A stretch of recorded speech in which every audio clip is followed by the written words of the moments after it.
Hello, my name is Vesper Fortune, bad of fortune, witch of fate. I'm here to help you change yours. I hope you're all doing well. I'm sorry, I got a little bit distracted by watching Firm for a sec, so sorry for like I was gone for like longer than a millisecond. How is everyone tonight? I hope everyone's good. Everyone's fine. I'm fighting off a headache, but it seems to be going away right now. You'll see later when I'm in the middle of laughing my damn ass off at this fucking game. I had a tough day, but I'm doing relatively okay at this second. Aw, hope me and Spirit Swap can, help you with that. Because I saw you pull up Spirit Swap just a few minutes ago, and I'm like, oh yeah, Spirit Swap. Fortunately, we're being lowbrow today as well, since I am fighting. It's not a bad headache, but it's still there at the back of my mind. I was almost like, I'm gonna go for just 2 hours, but we're gonna see. We're gonna see, because this game likes to it really pulls me in with how it absolutely ruins my suspension of disbelief. so we're probably gonna go on for 3 hours, because I can just go on and on about this game. On and on and on. Oh wait, Blue Sky. Almost forgot.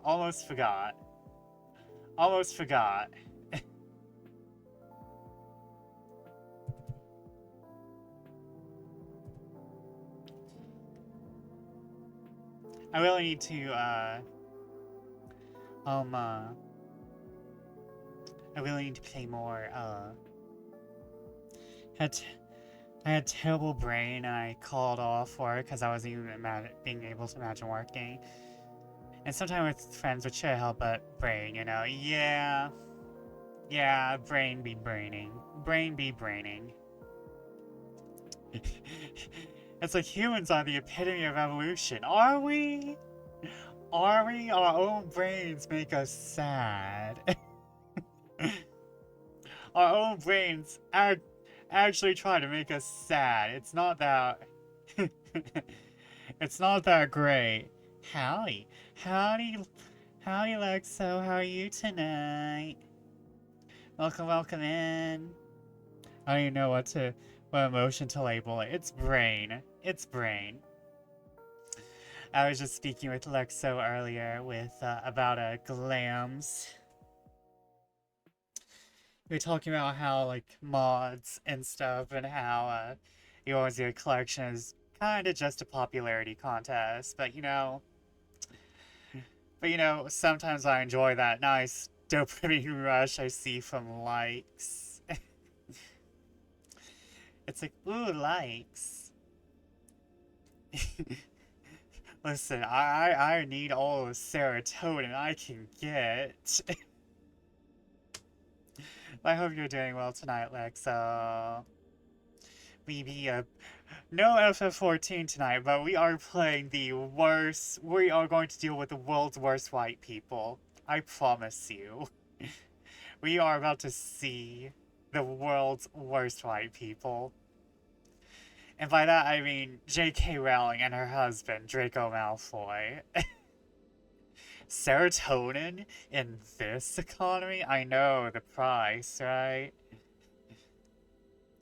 Man, can't afford eggs, can't afford serotonin. Wait, is there serotonin in the eggs?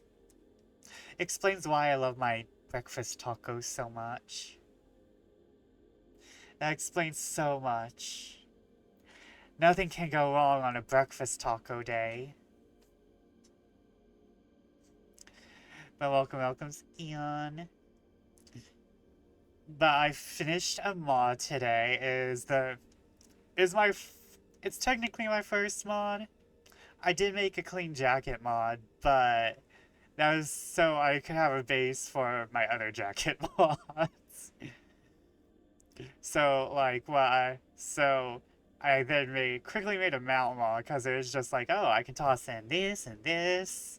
It was like microwave ramen. You just toss stuff in after it's finished, you know? It's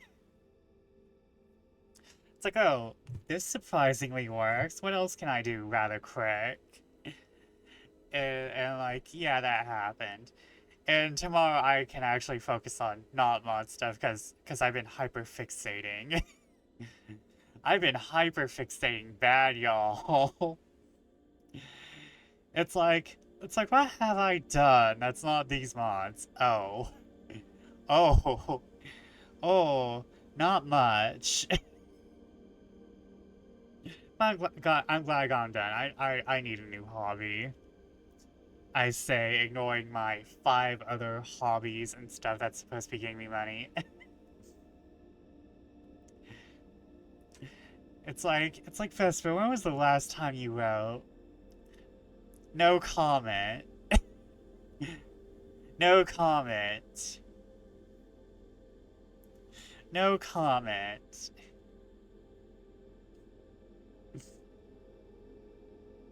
But I need to get back to some of my stories because I've just been putting off writing since November or December. And I'm just like, I'm kind of vibing with, you know, revolution. I'm kind of vibing with the French Revolution, you know? I kind of need to see some heads roll, if you know what I'm saying. Some nice, brightly painted guillotines. Sounds like fun right now.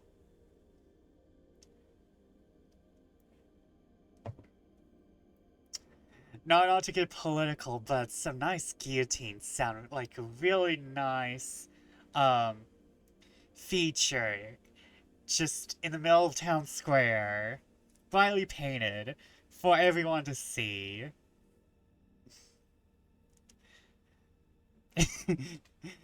It's like, Vesper, can you be less subtle? Kill fascists in Minecraft. Kill fascists. Parentheses in Minecraft.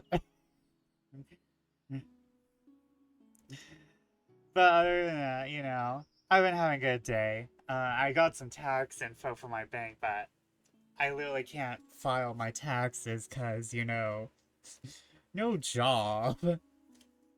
Haven't made enough from streaming to for for Twitch, you know, to be like, uh, so you need to do your taxes, Batman. Great thing, because I have not kept up with any of my bullshit last year.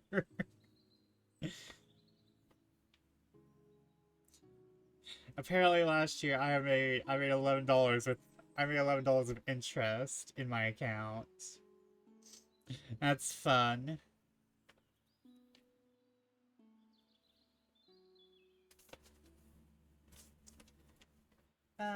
Okay. I hope everyone's ready to have a nice, fun time making fun of this fucking visual novel. Oh, I had to annoy someone I don't want them to miss it.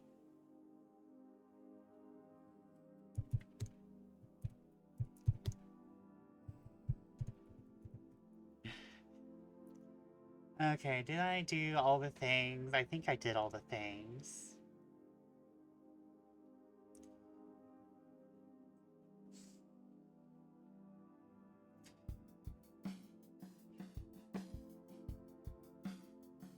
Okay, we're good, we're good. Am I missing anything? I'm sorry. The brain be braining. Also, I'm sorry that I am not using my 3D today. I totally forgot to bring up my program until the last second. And I'm like, oh, wait, okay, just no 3D today. Where's my game shortcuts? There we go.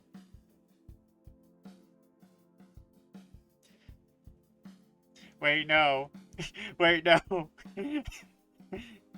Wait, no. I I pushed my Final Fantasy 14 launcher instead of the game. Oh, the addiction is strong in this one.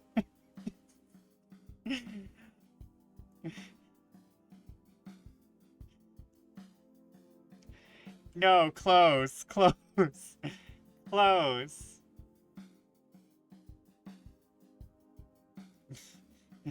The addiction is strong.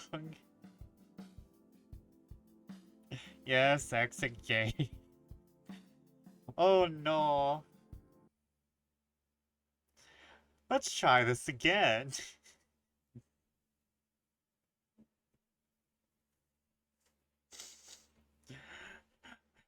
Let's try this again. Hit me, baby, one more time.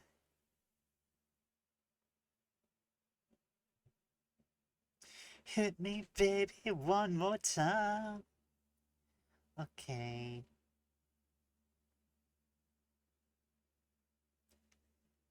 Where is the letter? Sure, likely story.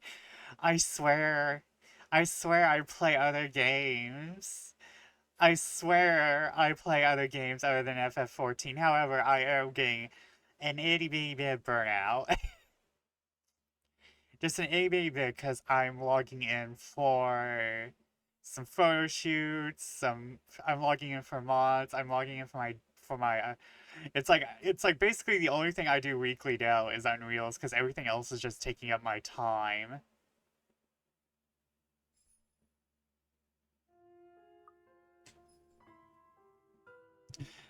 So like I think I'm gonna have to like take a small break from the mods.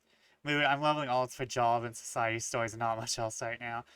I mean, oh, I love Skyrim. Eventually, I burned out hard on it. Yeah, I think I'm gonna have to like take like a smallish break. Not to mention, I began playing a Labyrinth of Refrain again, and oh my god, I'm deep into it.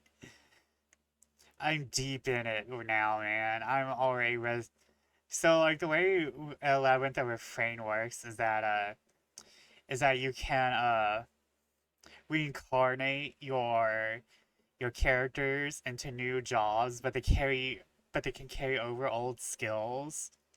And so that's basically how you get the metas. That's how you get meta characters. And I'm already plotting for endgame. Though it's not even endgame when for like I remember having the worst time on the final boss. And I'm just like, you know what? I'm gonna be better prepared this time. And I'm like, oh, chat. There's something I want to show everyone. I got new art. I got new art. Let me bring in the image. I won this from a raffle. New art, new art, new art. Yeah, I should have announced it in the announcements, but you know, sharing it on stream is just as good. Uh, yeah, I put all my shit in assets because I'm silly. Uh, oh, that's enormous.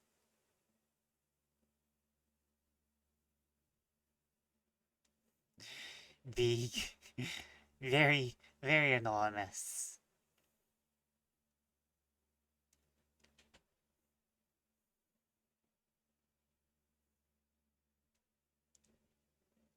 Oh wait, I'm not.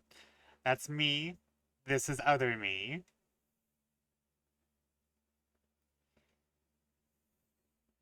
Okay, there we go. This is the art I want from Kito Mogi. We rated them the other day. Isn't it amazing? Isn't this like super awesome? Ooh, very nice, right?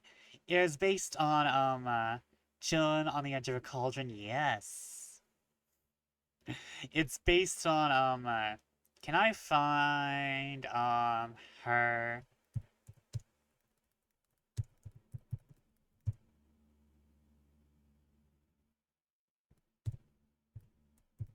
Can I find her?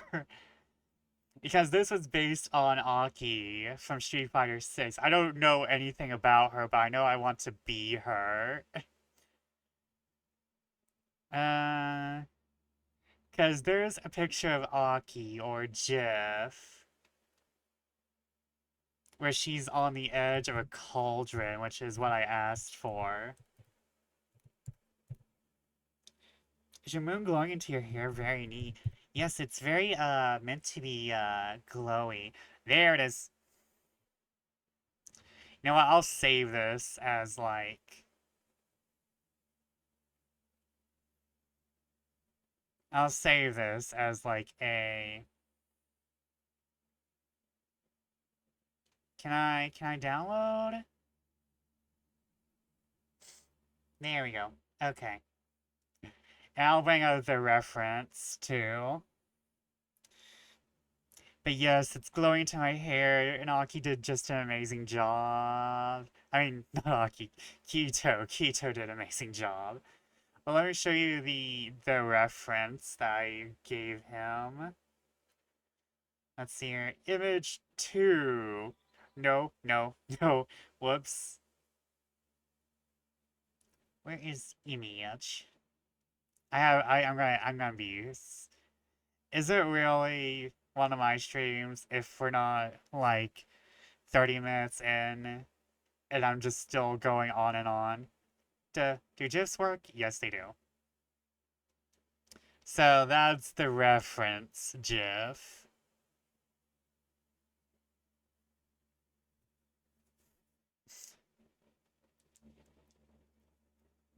So, like, pretty awesome jobs, in my opinion. And like, oh, and like, I also have, he also gave me a transparent version, which I can use,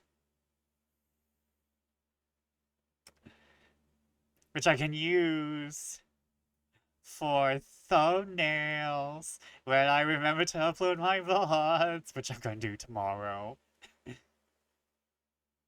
Like, I'm not sure.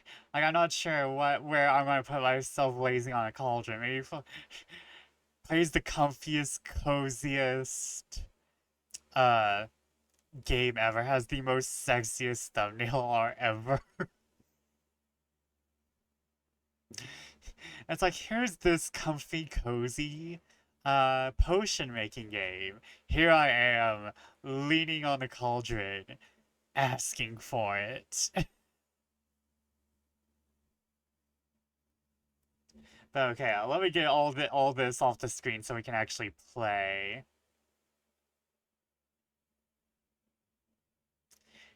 Oh, oh, almost deleted myself. But I'm so happy with it. I love it when I love it when I just can trust an artist. Vesper lies on the cauldron suggestively.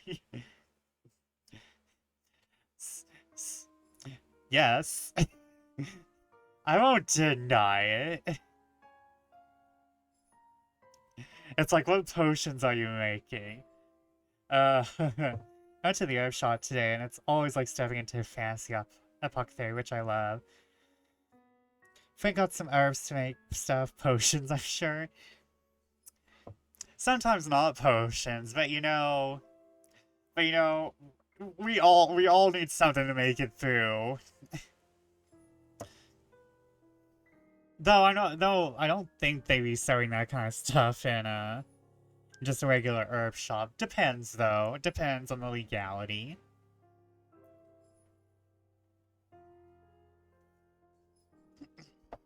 I know some stuff is going. I went to that herb shop today too. Man, I like to try like a brownie of that kind or something, but I'm afraid like I am such an uptight control freak, it would just ruin me. I am just so... No, I know where that one's at.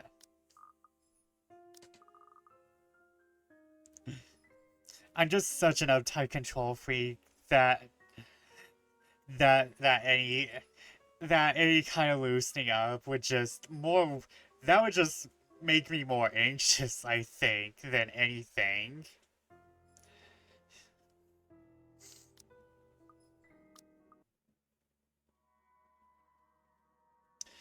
Oh yeah, we're back here. Y'all, I'm gonna be real, I'm not invested in Marianne. I'm gonna be real, I'm not invested in Marianne. I feel like they're just trying so hard to make her quirky. Suddenly, it's a game where we throw these history questions and facts at each other, back and forth in hushed tones unless we want to be thrown out of the library. After a while, it goes from some strange competition to this strange but friendly banter, if it could be called that. Oh wait, hold on.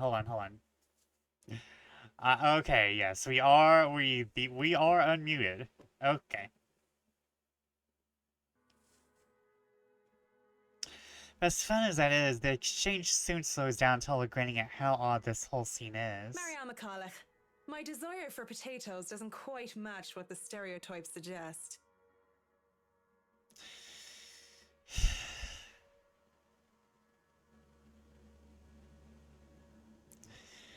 What?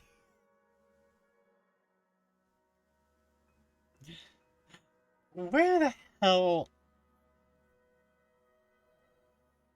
Who just says that?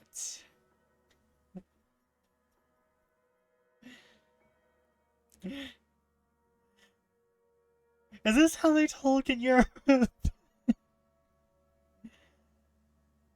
Gales, the Scots' supposed hatred for the English wasn't enough to stop me from teaching their little spawns.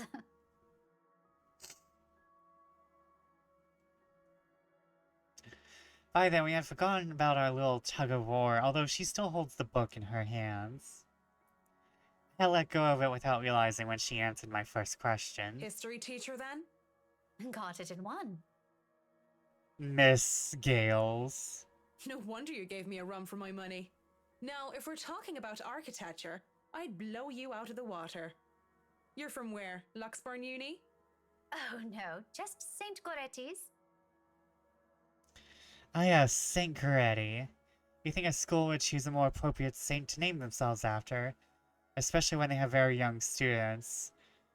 Alright, who's Saint Coretti? And I'm guessing you're an architect, if you're so confident about the subject. Interior designer, Miss Gales. Please, just call me Rebecca. You aren't one of my students, are you? Marianne, then. I'm sorry, but Rebecca has such NPC energy at this point. I'm not sure why, but I kind of feel like, you know... Like, even though she is a main character, I mean, she is in here, so that means she's playable. Oh god, we have 3 more of these fucks. Oh god, we have 3 more of these.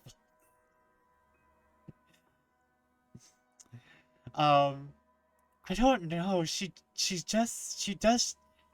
the exact opposite of Marianne. She seems so bland. They're trying too hard with Marianne, and Rebecca just kind of feels like she gives all the same energy of Rose. Who was it that died earlier? Rose. I could have said that as an architect, but there's no point in explaining why I wasn't one anymore. So, I've never seen you before. I'd like to think I've met every history aficionado in town. I blame the rock I've been hiding under, of course. That, and I'm usually only here on the weekdays if time allows. Work often has me meeting clients on the weekends. See, that's how NPC Rebecca is.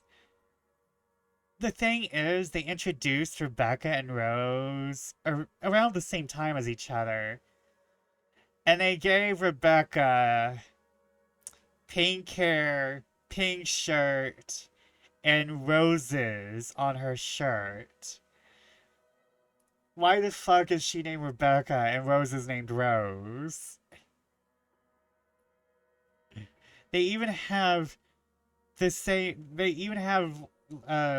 names starting with the same letter. You don't do that. And it's like they're trying to fast track the, oh yeah, she needs therapy. That must be interesting work. It allows for some creative freedom, sure. But it's like working with children sometimes. Though you probably have it harder working with actual children. The hardest part is convincing them that your idea is their idea. That sounds exciting. It is! She's like, I'm decorating your house for me, but I'm not convinced that I'm decorating for you. But isn't that true for any workplace, though? We just cross our fingers and hope there aren't any man-children in charge of important things. Any big projects right now? I can't imagine that interior designing is a frequent thing. My main problem is that we saw her apartment. It is millennial gray minimalism, and I'm like, I don't trust you with interior decorating if you can't decorate your own damn house. I'm working on the Ermengarde mansion. Lucky me. That mansion. Intach. Wonderful. Breathtaking. I can't wait to start in it. Her accent is not helping the my god. Only one little off pronunciation, and it's my god. Now that is beautiful architecture. A pause. Looks like she wants to say something at the mention of the house. I'm not surprised. That place is certainly popular with the locals, especially the urban legends attached to it. I do think it's kind of funny how quickly Marianne starts nerding out. Yeah! I'm not sure, but she's kind of like fighting with her earlier image. It's like, oh, she's stoic, and she's cool and stoic, and now we're in her story, and it's like, oh, she nerds out, and she does it hard.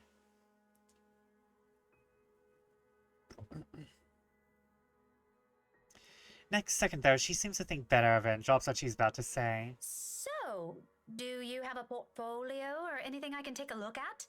I'd love to see your designs. Maybe you have some on a tablet? I've met some designers before, and they're always going crazy over these virtual room apps or another. She seemed kind of uncomfortable, stoic and serious early on. Yeah. I'm gonna be real. I'm not sure where this entire story is heading. Like, I'm still not sure if this is meant to be parody or if it's just, you know, them throwing every single trope they love into a singular. You know how sometimes you have all these ideas for a story, but then you're like, I shouldn't do all of these because they clash with each other and I can't do them all. It feels like no one said no to all of these ideas being crammed together in the same space. No one said no, we shouldn't do that. So we have the Japanese ghost in the European mansion with a cast of a Philippine woman, a black African American man, an Asian dude who is very appropriative of African American culture. A Yander. Rebecca is giving off serious Yander vibes, so there's that. And then And no one was like, we're not saying no to any of this. Let's just keep on. And a chain letter from the 1990s, mind you. Not even like a good chain letter. There's not even a story on it. Remember how like how chain letters had stories? Like, oh, this lady died. This lady died on this night, on like Christmas Eve. And if you don't send this letter to 5 people, she will come into your house and drown you in the frozen lake she died in. Don't forget racist rich people. Exactly! We have racist rich people, like in Southern Gothics. No one said no to any of these ideas all being in the same place. Too many ideas reminds me that I want to watch Coppola's Magnum Trainwreck Megalopolis. Oh, now I want, now. Oh, I need to watch that now. Seeing campy as hell in a good way. I love campy as hell in a good way. I kind of feel like we're not reaching optimum levels of camp for me to not think, for me to, like, the main reason why I'm not thinking this is satire is because we haven't hit levels of camp yet. That makes me think it's parody. A tablet? Please. Callicrates didn't need those silly eye tabs when he built the Parthenon. I certainly don't need one to design a house. God, Marianne, you make it really hard to like you.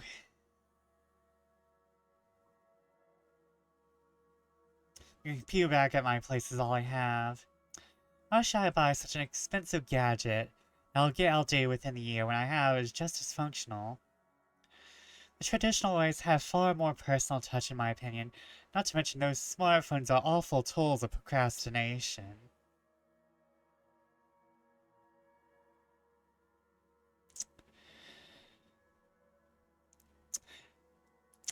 If there's a QTE with Marianne, I might just fail it. I can't even count on one hand the number of people I see going outside, only to have their eyes glued to the things. I won't disagree with that last part. I'm not disagreeing, I'm just saying I'm not liking her anymore. And fuck touchscreens, they're evil things that make typing. It should have been a simple task, harder. I do have an online portfolio if you'd like. I can... Speaking or thinking of the devil seems to have summoned it. Before I can even carry on, Rebecca's attention wanes as she pulls out her mobile. For what I can only assume is a call, she gives me an apologetic look before she, standing up and excusing herself. Oh, she gives me an apologetic look before standing up and excusing herself. Oh, someone did not look for typos in this sentence. Off further into the aisle she goes, for some privacy. I do my best to give it to her as well, trying to tune her out. Belle, is something wrong? Lunch at the coffee house? Sure, I can make it. I'm not too far. I can be there in 10. With how quiet the surrounding is, she can't blame me if I overhear snippets of her conversation. And she returns with a sheepish look on her face. I know that our friendly chat has to be cut short. Sorry, I have to go and meet with some friends. God, Rebecca, just don't be excited about it, I guess. It's fine. Totally fine. No need to even apologize. Turns out no one's calling Rebecca. She was just trying to get out of the chat. About the book. Her embarrassment increases twofold when she realizes she's still holding on to history of Luxborn architecture. I don't give her the time to think about it as I put a hand up and shake my head. Fishing out a pen and paper from my bag, along with one of my business cards, I hand them over to her. You know, I'm busy with work, so I might not even be able to take a peek at it anytime soon. You can go ahead and have it. But you'll have to ring me up when you're returning it just so I can snag it right away. Deal? She makes quick work, putting her number down and handing it back to me with a grin. Deal. Just message me during school hours, of course. You have a good day then. You too. With Rebecca gone, I'm left alone staying in the history section. Although my original plans were simply to sit down and read a good book, our little pop quiz, if you would call it that, made time pass by without any of us even realizing it. It was fun, and I do believe I made a new friend. Good job, Marianne. Even with the talk of lunch, however, I don't feel like grabbing a bite to eat. There's still other books to be read here, and I'm hoping to find something that will help me while I work with the rights. Something like How to Deal with Arseholes Professionally 101, just in case. I dealt with a lot of uppity, snooty, and rich clients before, but it's still better to be safe than sorry. Because Luke Wright just takes the fucking cake. He probably manages to eat it, too. Seems the world's conspiring me to keep me from my me time, as my mobile vibrates in my pockets the moment I find something from the shelves of the classic literature section. Marianne McCulloch, Charlie Rose Design speaking. Oh, she's a part of a company. She doesn't even have her own interior design. Okay. Rose Cooper here, Miss McCullough. I hope I didn't catch you at a bad time or anything. But I just wanted to check in and tell you that we've got the clear to hand over the documents. Madam Wright told us that we should forward the floor plans to you. Already? How did they go through the process so fast? Surely there are so many red tapes to even acquire the forms and the transferring of rights. No matter how rich the rights are, it shouldn't be this quick, right? So, if I can just have your email, I'll be sending them your way. I'd actually like a physical copy of the floor plans. Oh, I suppose that's fine. I'm not at the office right now, but I can inform Miss Santos of your request. I'll make sure to drop by the office after lunch if that's fine. Not a problem. Right. Well, cheers. Right. Cheers. I don't know. I just don't. Is this some sort of deeper miscommunication when we last met? These things take time. It's been, what, a day? Less than that, even? There isn't even a point in trying to make sense of these people who seem to be larger than life. As it looks like I'm on the clock, starting today, I might as well eat. Grabbing some fish and chips from one of the street food stalls, I find a table to spend time with a copy of Marquis de Sade's The Crime of Love, since Rebecca left the book I wanted. They make more sense than Marianne. It's true, though. It's true, though. I'm sorry, Marianne. You are off living in your own little world. I've read this one before, along with the rest of his works. This would be the 18th time, in fact. Wait. Did Marquis de Sade write that one book? Hold on. I'm sorry, I'm doing a mute search. Because I feel like he wrote that one really horrible, disgusting work.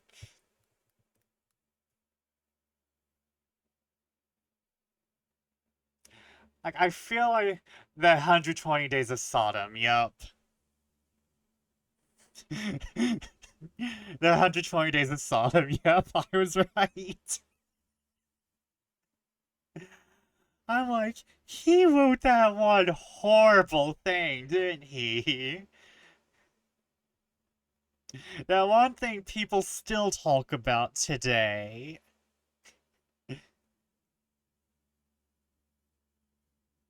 That's where the word sadist comes from, I think. Yes, the 120 Days of Sodom.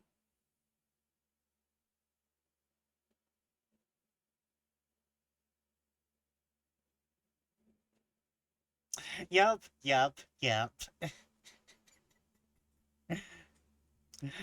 That's fun.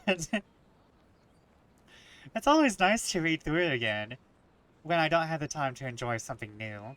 Besides, when you're dealing with people so filthy rich that they just end up plain filthy, The good old Marquis sound La device. blessure se trouvant sans aucune sorte de conséquence.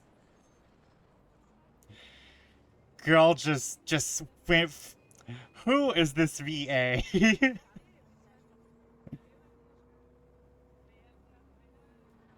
She just went from Scottish, or well, Irish. I think she's Scottish. To French, like that. The wound being without any consequence. Of course, it's folly to think that things have no consequences when everything actually does. So this raises more questions. Via Realty Corporation's Luxborn branch isn't too far from the city square. Just a few blocks away, and I can easily eat and walk. I'd rather use this time to rest before I go into a flurry of activity. No doubt there'll be so much to do once we get hands-on with the mansion. Still a lot better than working on another condo, at least. Surely no matter how much BRC and the old owners put into the restoration and preservation of the place, any big repairs would be superficial at most. I'm quite certain in their haste to sell the property they did a rush job. Isn't an infrequent thing to do despite how it is frowned upon. There'll be a lot of hidden issues that I'll need to weed out. I have to make sure that I find every single one of them, especially the more serious damages. Structural integrity is definitely on top of the list we will have to consider. The building might look sturdy, but it is centuries old. That alone will likely pose a few problems here and there, put limitations on what we can do. Besides, despite how much I detest these witch snobs, they can pay rather handsomely. So as long as I do an excellent job and do more than necessary. Those two things always make sure the referrals keep coming. I don't even have to hunt down projects for myself. This straight-laced interior designer regularly reads books by Marquis de Sade. She's not straight-laced. Remember, she's living in her own delusional world. She's living in the Twilight Zone. We can't really call her straight-laced when she's probably like one mental breakdown away from a rubber room. I go up to the BRC's office. I can't help but stop and stare when I enter the building. With the lunch hour closing, employees should have been back already if they still aren't filtering through the doors. I get that it's Saturday, that people probably feel tired and lazy to be working on a weekend. They're still on the clock, and not bumming about wasting company time on extended lunch breaks and cigarette sessions. The office is spacious, as it is with these big corporations. Each person is given their little space of what is usually a 2x2 meter cubicle. There's a lot more empty chairs than there are actual people working at their desks. It reminds me far too much of my last day at Pliskova Projects during the massive layoffs due to the Irish economic crisis. But it isn't just that, though. Everything is quiet as a grave. It's as if these people are merely ghosts. Speaking of ghosts, Santos comes through the door, looking as if she's just seen one. She looks at me, wide-eyed like a deer caught in the headlights, ready to bolt at any moment. I'd ask out of concern, but I feel it's not my position to do so. If it's something personal, I'd simply be overstepping my boundaries. Really, it's none of my business. I presume that Miss Cooper told you why I'm here, Miss Santos? Huh? Oh, yeah. Sorry, I just got back from lunch, you know? But it won't take too long. Don't worry. Of course it won't. This whole project has established itself to be a matter done in haste. God, Marianne. I do hope it doesn't mean that people are being careless in their duties. She flinches and looks like she doesn't quite know how to respond to that. Thankfully, instead of opening her mouth, she leads her way to her station and goes to fetch the floor plans. I'm sorry, you're being mean to my girl, Isabel. I need you to die, Marianne. I have, like, zero interest in your continued survival. You haven't fired off a trollop, a whore. You don't spill tea. You just read Marquis de Sade and be crabby.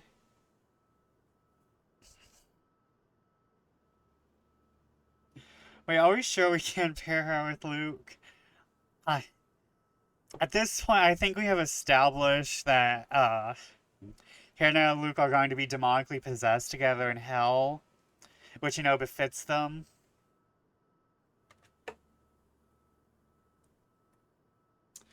Wait, let me, connect my cooler to my computer, because it's running hot as hell.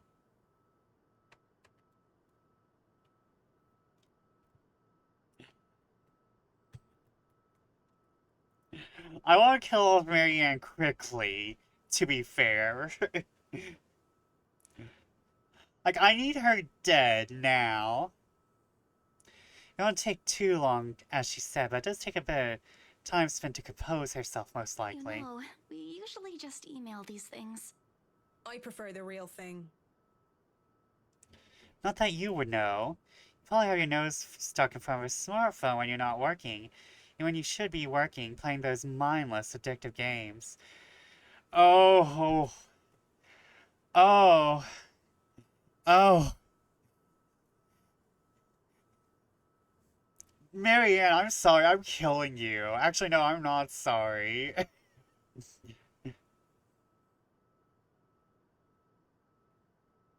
definitely wish Chris would stop playing that backhead thingy while during work hours, I too. know what you mean. Digital painting is nice, but nothing beats the smell of real paint. Not that I go and smell paint like a crazy person, but, you know, the real thing is different. Backhead sounds interesting, right? I need that now. Wait, what? Yes, nothing is quite like the real thing. Check out the floor plans. I see that I have a lot going for me. Now I know how Ray felt when he found the Central Park West building floor plans from that one movie. This is why I became an architect in the first place. Jacobean style at its finest. It's a thing of beauty. This mansion's Jacobean? Isabel sniffs space. Listen. Isabel, Zach, and though I'm kind of iffy on Ashton, to be real, they're the only likable characters so far. So I'm gonna let Isabel sniff her fucking paint. If she wants to go kill her brain cells, I'm gonna let her. Especially with this cast. If I was stuck with these people, I'd be go huffing the spray cans too.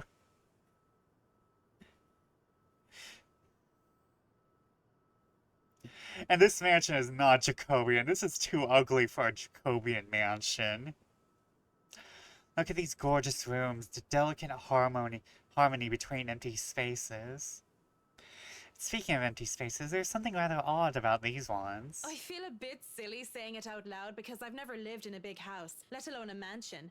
But during the tour, I had the distinct impression that the rooms were bigger. Oh, you're a size queen too, Marianne? Okay. Maybe the scale is wrong? It's not much of a problem. And it is an old house. There have been little details here and there that I would have liked to address during the open house too. It was all forgotten in the wake of Miss Santos' incident and the trouble with ownership. The wine cellar is going to be a problem. I started to think of what sort of repairs they did to the place. There might have been things that were swept under the rug, pushed to the dark corner of the rooms, and hidden away in barrels. Water damage could have been covered up.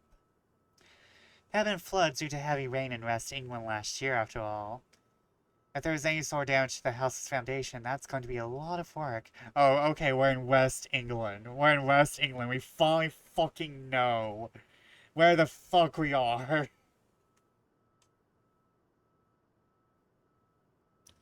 I was not able to look at the attic as well. For all I know, a whole family of vermin could have made their nest there. Working with pest control is always the worst. The sheer size of this place is staggering.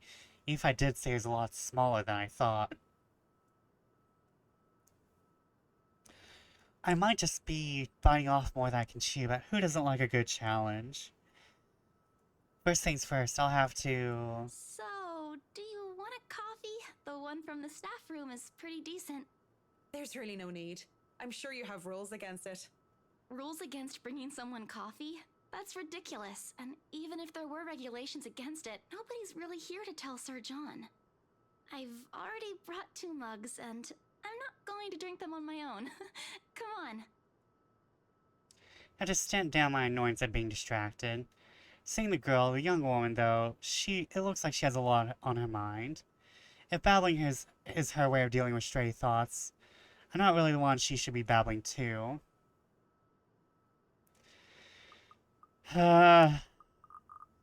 You got one chance to renew yourself, Marianne. One.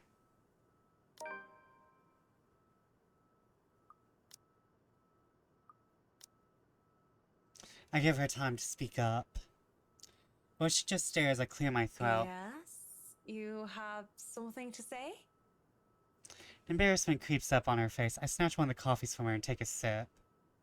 Too hot. Just thinking and speaking off the record, it must be fun what you do. You go to people's houses and you make them, well, pretty. You're sharing your art with them. It's a little bit more complex than that. But if you put it that way, it is fun. I wouldn't have done it for 7 years if it wasn't a little bit fun, I guess. These big clients always have paintings in their homes. Do you have a supplier for art pieces? I didn't expect to hear such a question from her, seeing how well she handled herself yesterday. I didn't doubt then why she was assigned to an important sale like the oh my god mansion, despite the little accident she had. Now she just looks too young, too nervous, and unsure of herself, although her enthusiasm must make up for that in spades. In fact, I wouldn't have believed it if she had introduced herself the way she is at the moment. While watching her now, she actually looks like she should still be in college. Oh my god, mansion. We're just calling it that. The oh my god mansion is not it. It's the oh my god mansion. Acts a bit like it too when I think about it. I thought she was a teen slumming it out in the mansion when I first saw her there, lying on the ground. Surprise, surprise, she turned out to be one of the estate agents handling the property. The clients usually support artists of their own choice. If they don't, I'm always happy to refer those that I know. That's cool. They're very picky. I don't think a hobbyist will have an easy time getting their work sold. Hey, I'll have you know I was a student of the fine arts. And yet here you are, selling property. Maybe you weren't a very fine student of the arts. I gave her one chance and she blew it. She's dying at the QT. Maybe I took that a bit too far. She bites her cheek and it looks like she's barely holding herself back. It's not like I had a choice. She mutters that under her breath and I barely even hear it. But the hurt is there. Yes, knives out. Marianne, you die at the QT. I'm sorry. Makes one wonder what brought it on. Although it is understandable, if her reasons why I think it is, very few people make it big in the art world. I can see why she'd be upset about with that enthusiasm. I didn't have a choice when I left Ireland. It was years of it was that or years of unemployment. The recession and the toll it took in the construction industry was out of anyone's control. I don't know the choice she wasn't able to make, whether it was about her being at art or school or something else. But the world isn't a fair place. And the sooner she accepts it, the better. Still, with that forlorn look on her face, I don't care about you, Marianne. I need you to die. You can't show pity after being that fucking mean. I need you to outright die for me. Like, okay, so you're a cunt, and we're gonna fix that by killing you. The girl reminds me far too much of myself when I was younger. Well, if you're thinking of commissioning your paintings, I'll have to see your work first. Oh, it's not... I didn't mean it like that. I don't have any paintings. Really? You sounded a lot like you still did art or want to. Now I'm starting to worry that you might just like the smell of paint. I'm not a paint huffer, sheesh. Don't worry, Isabel. I'd huff paint around these people, too. I just mean I don't make much anymore. I don't really have the time for it. The tools and materials aren't exactly cheap either. Everything has a price. It sounds like you're making excuses for something you're presumably passionate about. If you really want to practice art, It's not that simple. it's not. Life's simple. People just like to make it complex.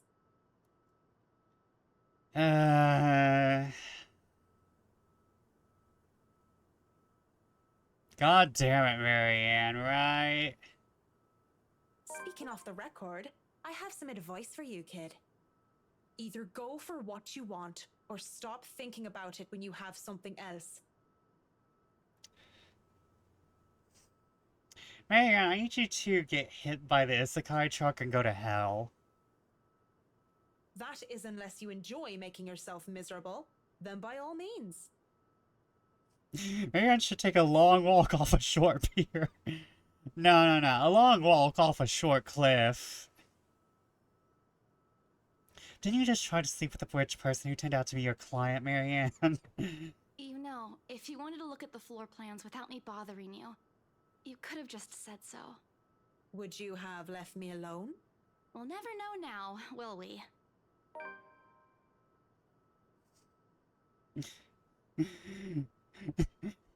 Thank God.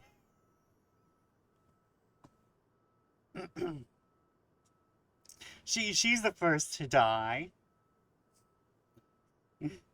This interaction was caused by misgendering the cat. I would not be surprised, actually. I would 100% not be surprised.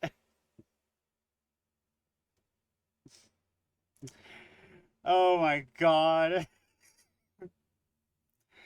I get that she's trying to be realistic, but there is nothing making me enjoy Marianne's character right now.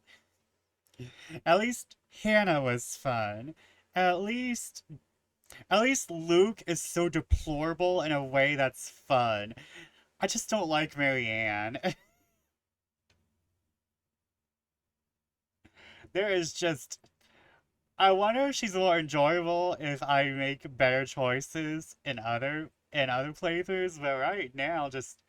No, she's delusional. She hates everything. She's so unnecessarily mean.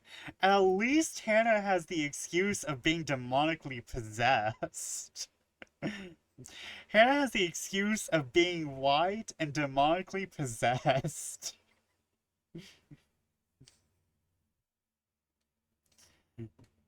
Marianne is just a bitch.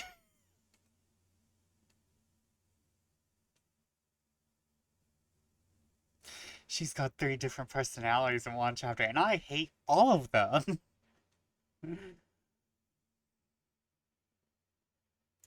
It's like, oh, I'm a nerd. I'm also, like, a drunk with issues. But I'm also the straight-laced, I help people, Delio.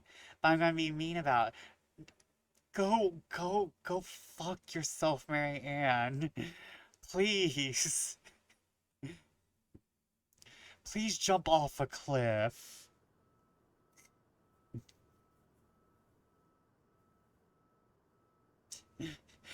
Please go jump off a cliff. Not in Minecraft.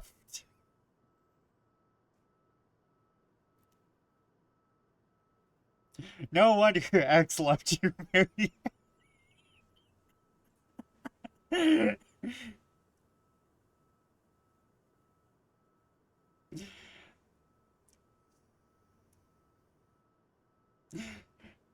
No wonder, Marianne, you're an awful person who sucks to be around. I just kind of realized this is like the same exact energy the friend who caused my depression gives off. Always needlessly condescending. Always thinking about better times in a different place. Kind of in her own little world. Though she has also have other problems that I'm not going to bring up right now. A strained air settles in the room afterwards. I hope it would. It doesn't help that she doesn't immediately leave as she has said, lingering awkwardly by the door with that downcast expression. It's clear there's more she means to say, perhaps even to defend herself in her choices in life. Or is she expecting me to dish out more of that advice? It's an awkward affair, and I choose to hightail it out of the realty office as quickly as I can.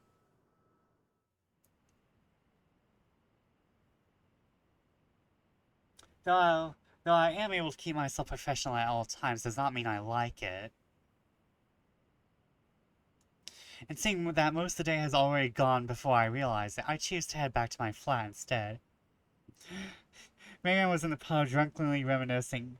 How could she leave me? I think I can tell you, Marianne.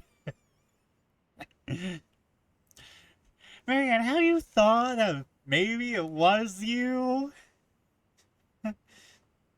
Marianne, have you ever thought that you're a cunt?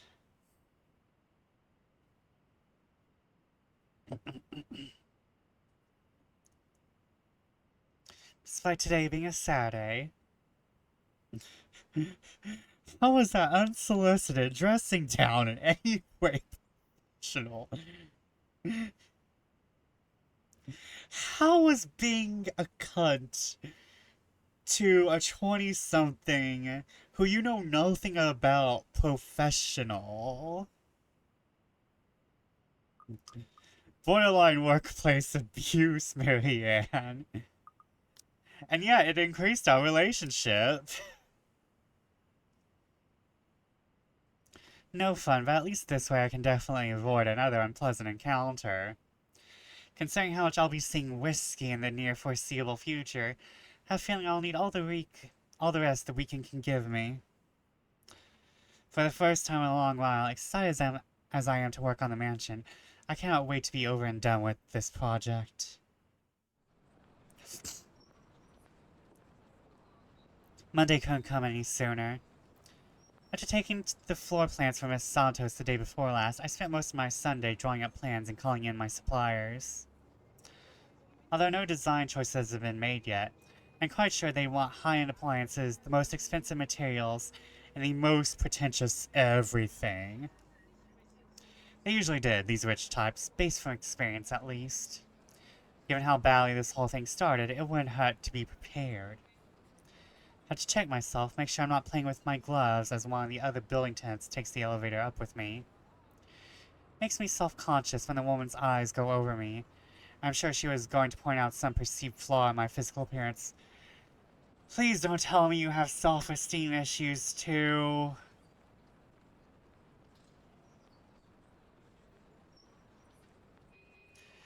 You can't make me pity you, but after you've been a bitch, I'm sorry.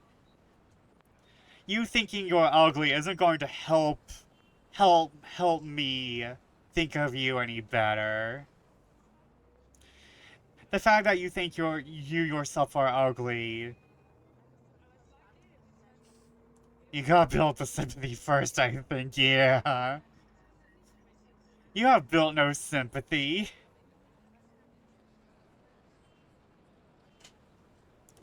You are in native character zone. But I'm safe from being paranoid when they went off a few floors later. Still, the ride up to my floor is nerve-wracking. The rides lived at the very top, the penthouse, the creme de la creme when it comes to condominium and urban living. Especially since she's been mean to the other characters and we played as a no already. Yeah. Getting access to the place is just an ordeal of its own. The only person she hasn't been mean to is Rebecca. And Rebecca has such NPC energy, I'm not sure if I actually care about her. I jumped through so many hoops, so many security checks, just to secure a key card. Not only because of building management, but because of the right's personal security. Has she been mean to Hannah yet? No, but I think we're about to see that fucking fixed. It sometimes felt like I'm being interrogated for a crime, not visiting a client at their home. Even when their personal assistant called in to help out and verify my presence, the process is rather aggravated than hastened. Speaking of the devil, the elevator door opens and I'm greeted by none other than Risky's not-so-little I do lackey. apologize if I kept Mr. and Mrs. Wright waiting. But I'm here now and I'm ready, so if I may, where are they? They've just woken up, but they should be down soon. I'm surprised to see you made it through security. And only 5 minutes late. You said I'd be through security soon, and it took half an hour. Define soon in this context. I'm on the butler's side. I'd make myself comfortable if I were you. I'm going to go and put the kettle on. About the tea, I don't want to intrude or anything. The sir does not like being woken up by the whistling. But who am I to deny tea to a guest?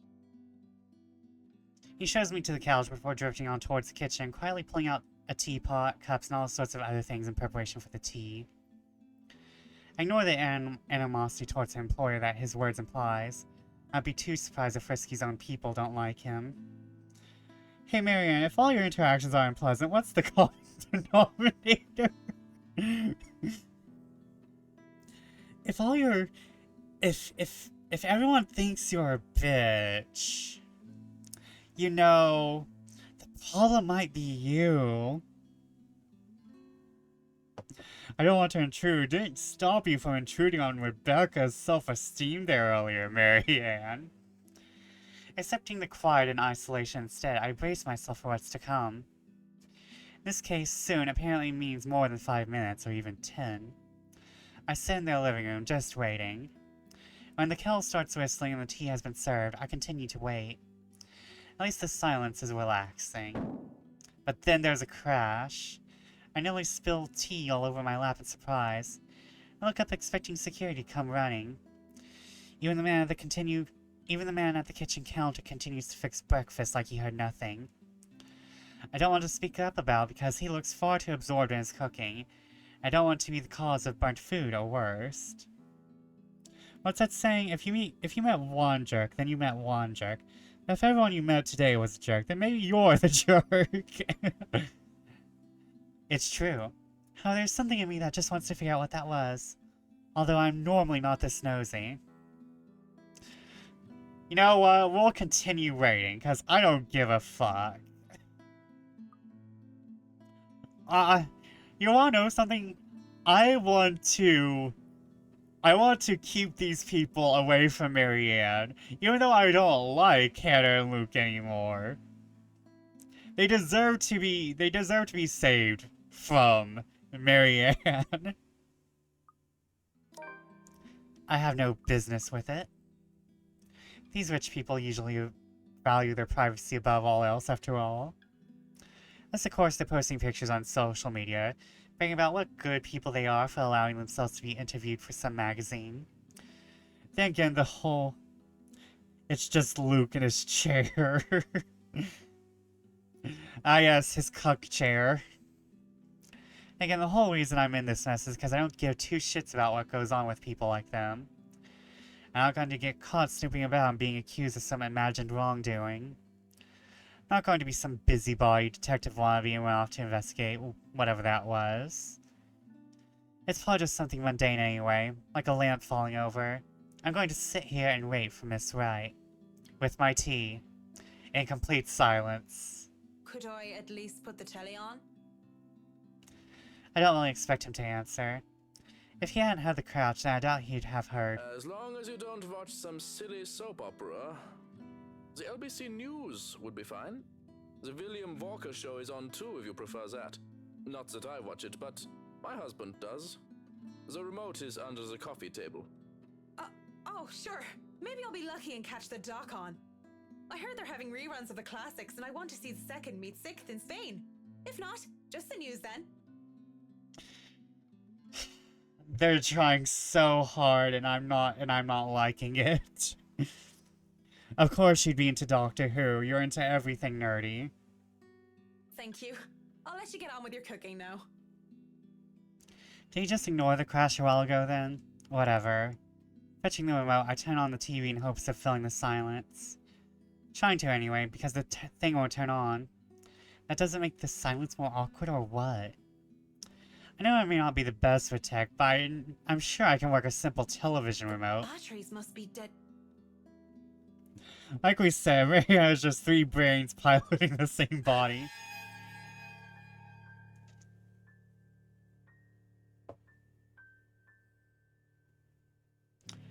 Wait, is this a different fucking ghost?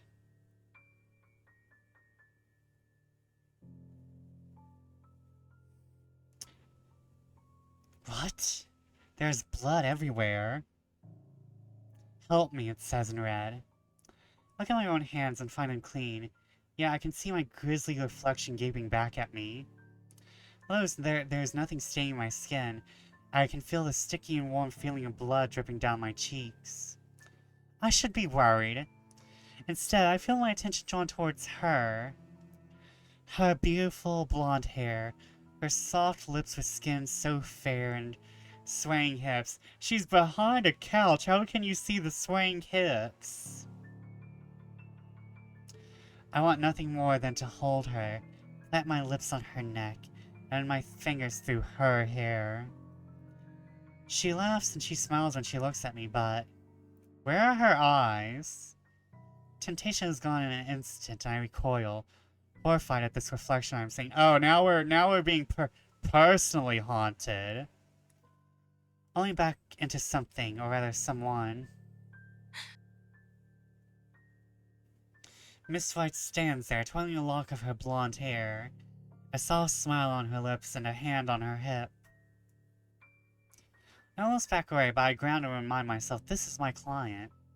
Whatever I just saw, well, it wouldn't be too far-fetched to say that perhaps I'm going to be a bit daft. Maybe preferable, of course, to think it was all a trick of the light, or the makings of an overactive imagination. Good morning, Mrs. Wright. I'm sorry, I didn't see you. Have you been standing there long? No, I just came down and saw you were having a hard time with the telly. We must have forgotten to change the batteries. Are you alright, dear? You're looking a bit pale. Haven't you had breakfast yet? No, I'm fine. I had breakfast already, Mrs. Wright. I just need... Well then, you mustn't have had enough breakfast. I'm all for a good diet, but that's the most important meal of the day. You've had first breakfast, but have you heard of second breakfast? Johans is cooking up pancakes. Pancakes will make anyone feel better, he always says. We can sit down and tuck in. Again, this makes Hannah's flowy comments to Mary that much worse now. You'll feel right as rain once we get some fluffy, syrupy goodness in you. And are you sure you're fine, Marianne? You're shaking. Looking down at my hands, I can see them trembling. And only just because she looks so much like her, I'm becoming a damn train wreck. I've been seeing her in my dreams and hearing her voice ever since I met Miss Wright at the mansion. There's so many blondes in the world. What was different with her? What was different this time? Oh! Oh, we're about to get some I lore. just remembered something, that's all. It's nothing to worry about. Are you sure? I am all ears if there is something bothering you. Wait, it was Marianne, wasn't it? Yes. I don't mind a good story, and I don't want it to affect your work performance. Gossipy wagon, isn't she? She should just leave you alone. It's not like you need her. You don't have to worry about that, Mrs. Wright. I say business stays business, and anything else can stay in the doghouse until I'm done with work.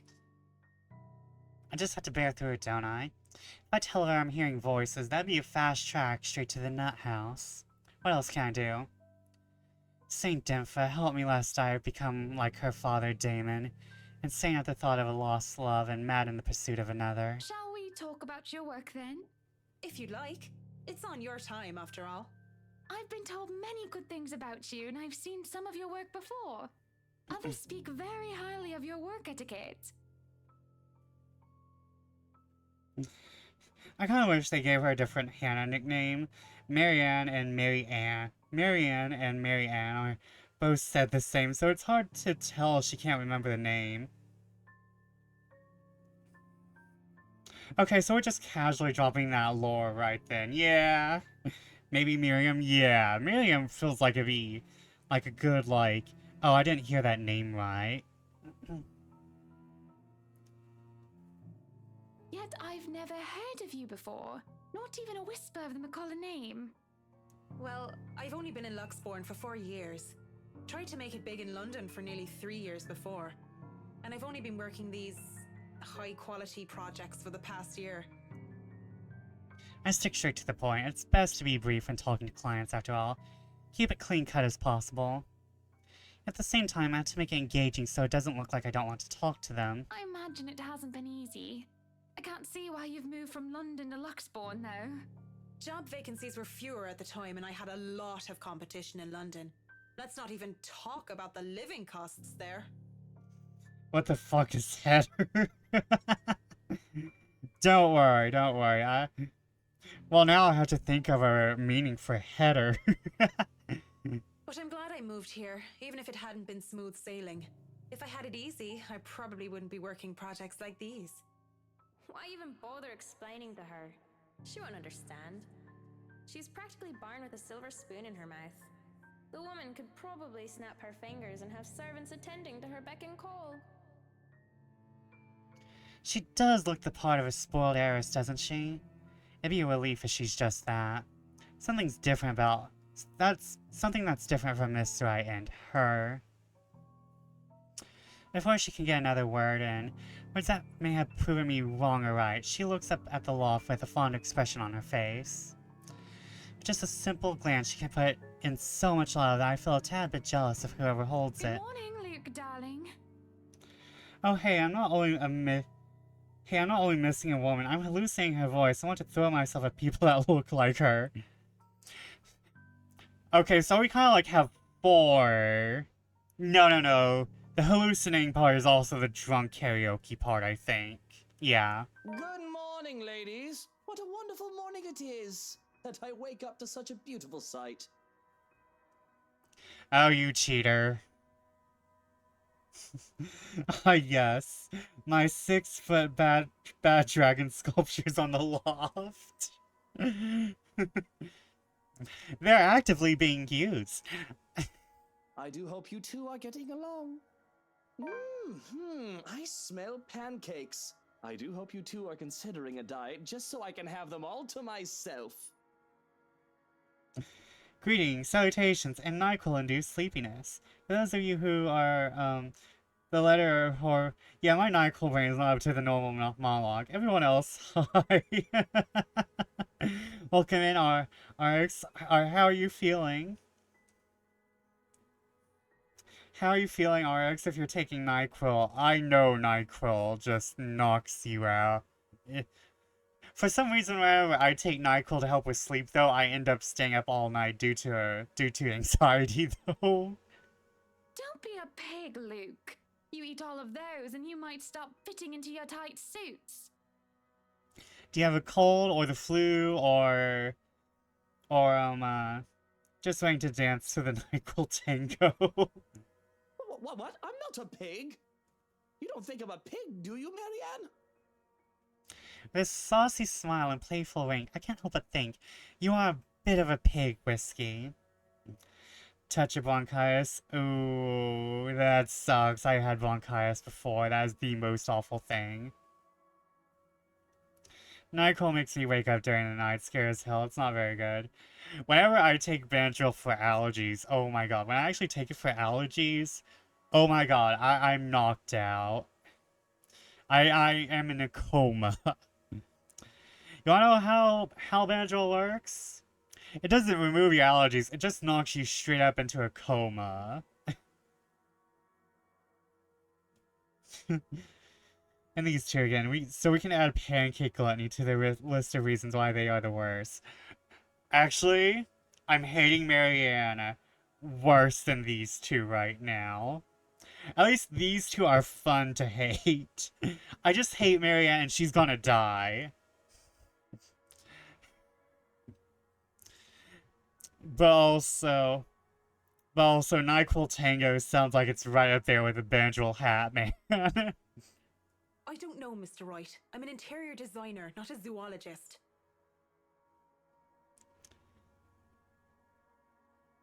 Marianne was being a total bitch to poor Isabel.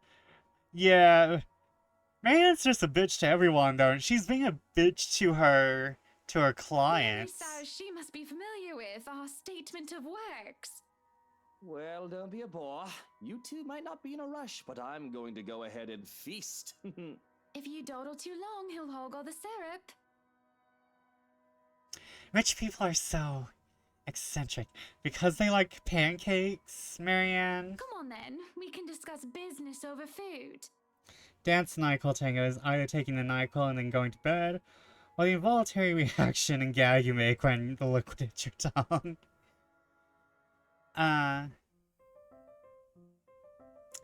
So when I was a kid, I was a sickly little bat. Like some lore, I was one of those sickly little bats who, every time school started, up until high school, there was usually at least a few days a year I was taken out for, because, like, I was too sick to, like, exist in school.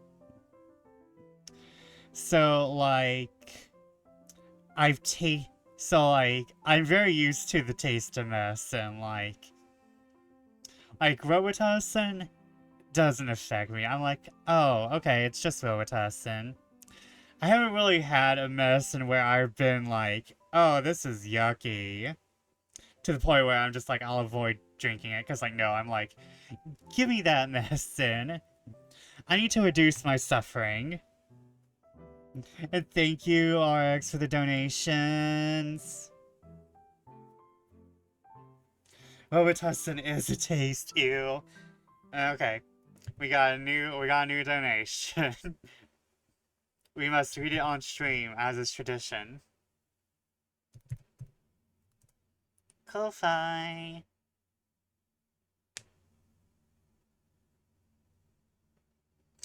Allow me to add to your NyQuil fund. I don't need a lot of medicine now. That's mostly an Advil fund. If I'm going to be real, I mostly have headaches nowadays. I probably should buy an asthma inhaler though. There was no denying the clients when they invited me over to the table. Though it was too personal to share a meal in their home, it'd be terribly rude to deny their invitation. Besides, the pancakes look and smell heavenly. Okay, I want a pancake opinion. I eat my pancakes individually. Who here eats them in a stack? Because, like, I just get one or, like, 2 pancakes at a time, and then cover those individually in syrup, because I'm fat. But is there people who eat them in a stack? I eat them individually? Yeah. So are they gonna spit on them and toss them in the trash for infants?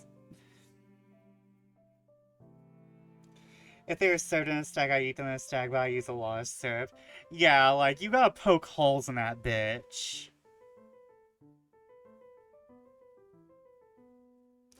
I'm a creature and use them for PB&J sandwiches. Ooh!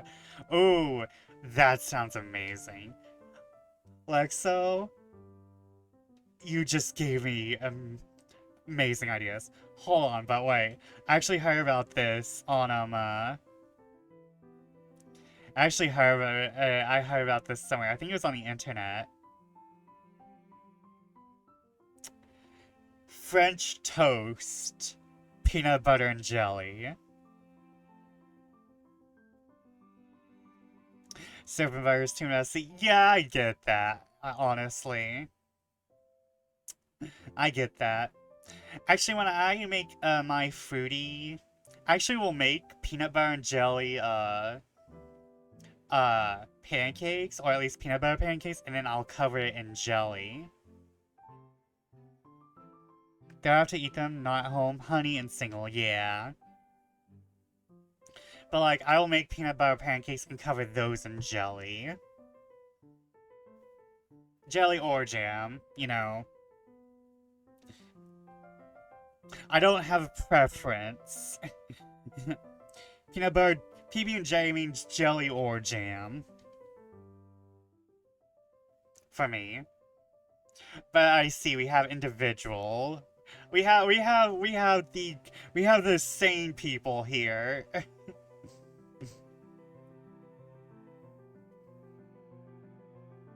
Cause like I can't imagine like you're not gonna get enough syrup for all those pancakes in just one bite. No. And this isn't enough syrup. What the hell? I'm sorry. I'm fat. I need more syrup. All mushed together in a stack like that. Just eat a cake. That is something Mama Bat does. She will eat cake for breakfast. I've seen her do it. And I'm about to take up the habit. I'm just like, you know, life is short. Have cake for breakfast.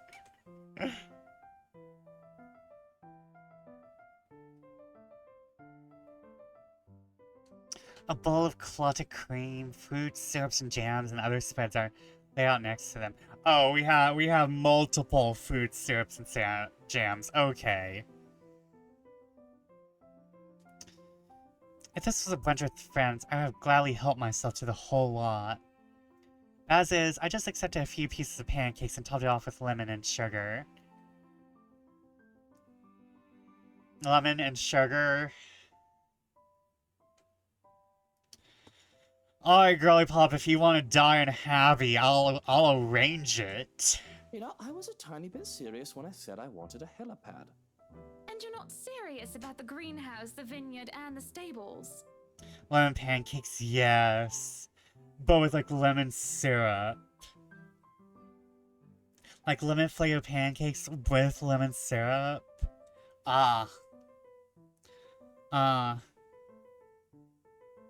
The rights went an IHOP, I see.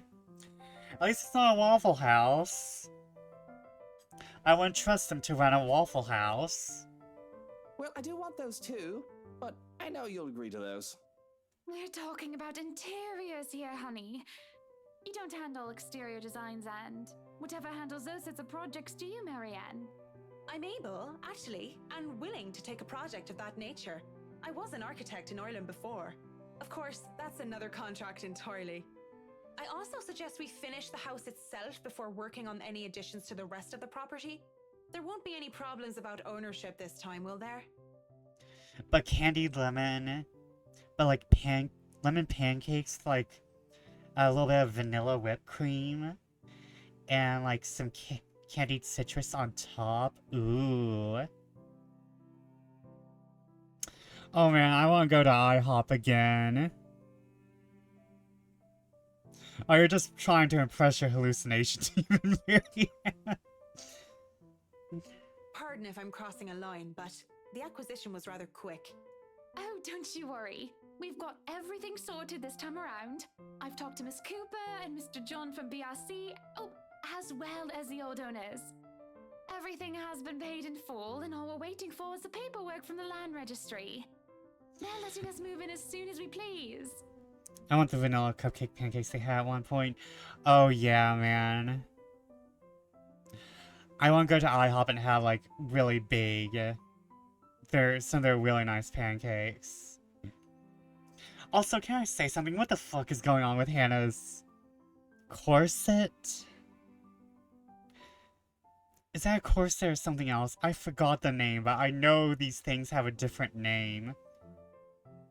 Because I don't think that's a corset. Like 100%.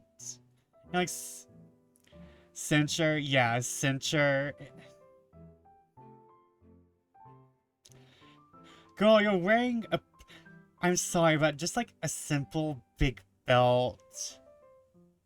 I know they're trying to give her like this Princess Peach vibe. Well, I know why she's wearing it. Because, like, otherwise, that is a shapeless white dress. That would be the most shapeless white dress. She'd look like she's wearing sleeping gear. And this cincher is to make sure that's just not hanging off her boobs. Because here's the thing, like,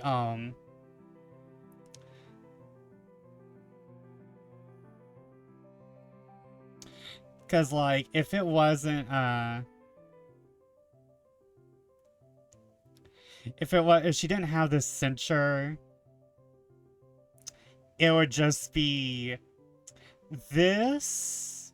And there wouldn't even be, like, underboob. It'd just be this booba here, and then it'd just be a flat-ass block down.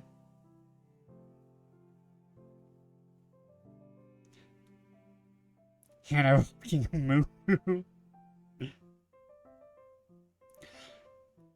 I mean, to be fair, it'd probably still, like, not be that bad. It wouldn't be moo bad, but, you know, there'd probably be way more fabric just hanging off her boobs. It doesn't look horrible, but what character designer, hold on, how do you look? Okay, she looks better here, but man did not translate to her character model.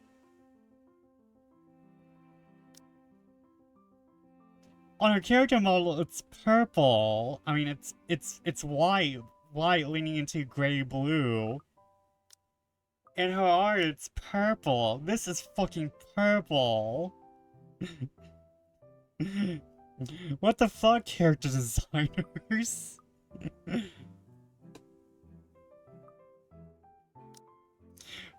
Who was in charge here? And they took away your ass, Hannah. They took away your ass. In terms of Final Fantasy XIV modding, she got that roof fit on. But now she's vanilla.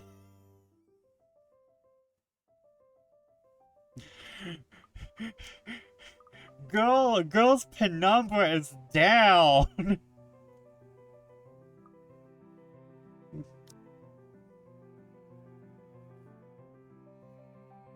Essential looks like it's supposed to be an underbust corset. Girl's penumbra is fucking down. Hannah living that post-patch life.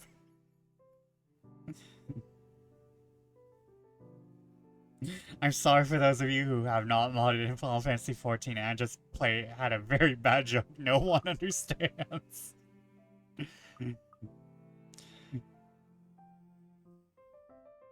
It's not like they were living there in the first place. That's good to hear. The problems that could arise from renovating another person's home would be... well, let's not dwell on it. First off, we'll want to know how you want the place to look. It's pretty furnished as is, but I understand if you want to modernize the whole thing. Actually, I'd prefer to keep the place looking as it is, but at the same time, I want modern appliances. You worked on the Ludgate's Christchurch summer residence.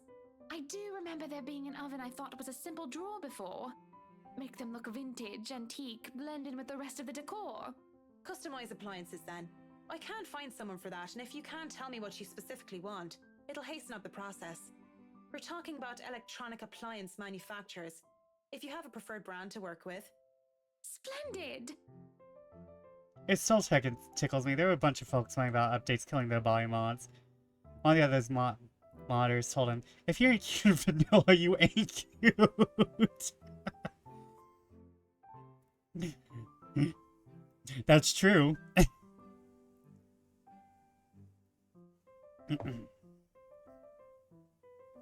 Not to mention there's text tools, so So why are you being lazy if you have text tools, you know?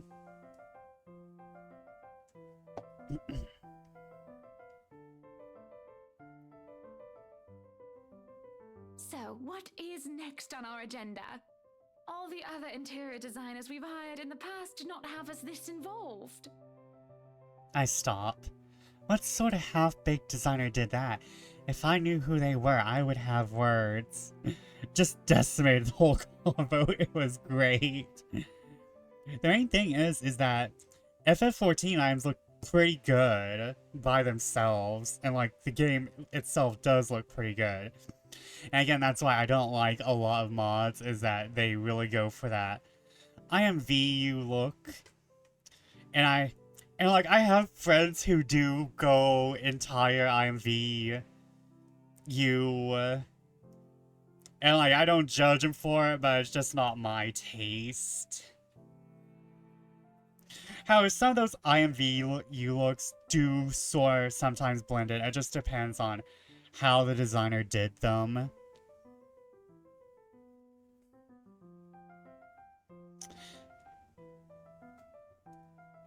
This isn't the time or place for it, however. Instead, I use this brief pause to pull out the floor pans I brought with me. We'll have to figure out what you want to do with the rooms. Here, we can have a quick run through. What is that little room next to the master's bedroom? Oh, master bedroom, master bedroom.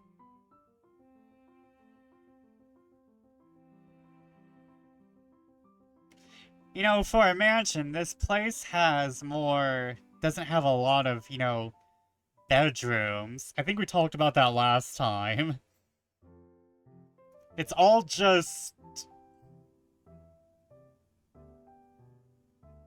Oh no, these folks are very into Rose, are supposed to be thick dummy mommies. Ugh.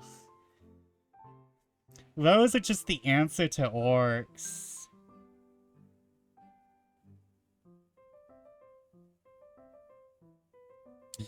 I hate to say this, but like, there's just a lot of people overthinking what the FF14 races are, and it's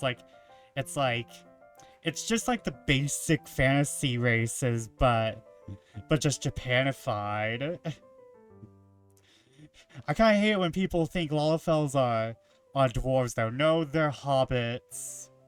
They're hobbits, I'm sorry. I feel Lalafels fall in line way more with hobbits than dwarves. Let's see here, master bedroom. Again with the judgment earlier, Marianne. Oh, what kind of inferior designer did that? Study room.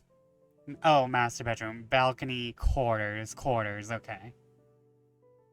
Yeah, half giant. They're just kind of big humans, yeah. I kind of feel like they kind of failed with, they kind of failed with male Rose just because of how, I think they're a bit too big for, like, for Game Men to latch onto them. I think that's why Rothgars are more popular with Game Men, is because, like, they're not as square. I feel like they made, like, Rose heads too square. Rose did get an upgrade with, DT, though. I wouldn't be surprised if, like, they just slowly jump over time. I'm gonna rewatch Lord of the Rings and imagine hobbits running like Lalafels. Oh man, that'd be fun. But yeah, I consider Rose just as orcs. I kind of wish they kept the tails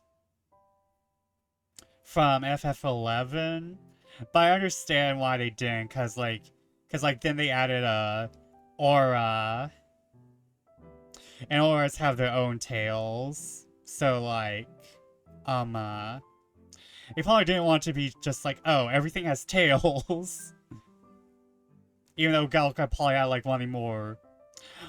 Although, I think Galka had flesh tails, not fur tails, so like that might have been a turn-off with at least PS3 era graphics. It's like, ooh, flesh.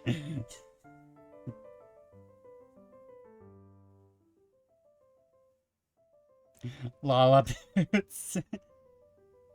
Oh, as far as I could tell when I saw it, it's a second bedroom of sorts. Used, apparently, for the ladies in waiting who has served Lady Charlotte Ermengarde, which is strange, as that isn't the norm for these sorts of houses. Well, we're not stuffing Johans in there. He won't fit. You don't suppose we could turn it into a walk-in closet and a dressing room?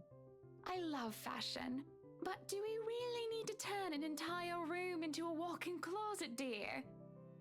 We'll have large closets and a wardrobe in the bedroom already. I'm sorry, but as a poor person, if I had a walk-in closet, I would want a walk-in closet. Like, I would... Like, there's not much I want, in, like, terms of, I want this from rich people. But I would... A walk-in closet would make me buy more clothes. I'm gonna be for realsies. I would love a walk-in closet. Says the one who takes 3/5 of our closet. Oh, I forgot to mention this. I have learned through modding that all female characters, except for Lalafels, share the same skeleton. Everything scales off female Midlander. Rose and Rothgar don't even get a different female skeleton. So, there's some nice information for everyone. Like, I thought female Rose would have their own different skeleton. No. Everyone is just scaling off of female Midlander. Well, what do you suggest we do with it? That's not much more than half. I thought a utility room of some sort would be nice. A craft room where I can do fun things. Or maybe a children's room might be nice. You know, for when Kylie comes over. Or if Rochelle visits once she's had a baby. Oh, Rochelle ain't coming over, not after you called her Trollop. However, we haven't passed that date yet. 1, you are not inviting that witch. And 2, there's a whole mansion for Kylie to play in. We don't need a children's room, and you don't even do arts and crafts. I'd like to turn the guest's room and the study into my personal office, by the way, if you don't mind. You can turn it into a personal office if I can have my utility room. It's just the one room of the many. I'm taking that room for myself, no matter what you say, dearie. So you might as well take this deal. You're always out doing business anyway. The real problem is the theater. Whatever are we going to do with all that space? Personal office. You could keep a fucking theater, Mrs. Wright. Fine. We could turn it into our own personal cinema, I suppose. Might as well have it, if you plan on not having a telly in the parlor. Yes, a theater. It's right up here. On the first floor, or is this the second floor? Yeah, this is the first floor. And it is... It's right next to the stairs to the attic. I'm sure that's not gonna come up later. Yes, well, I don't want guests to be glued to the telly when they come over for a meal and some tea. By the looks of things, we can keep the rooms as what they are on the ground floor, though. The ballroom would be perfect for parties. Do we really need a dining hall, though? I don't suppose we can't convert it into a garage. Garage. So we called her a trollop and a rich. What for?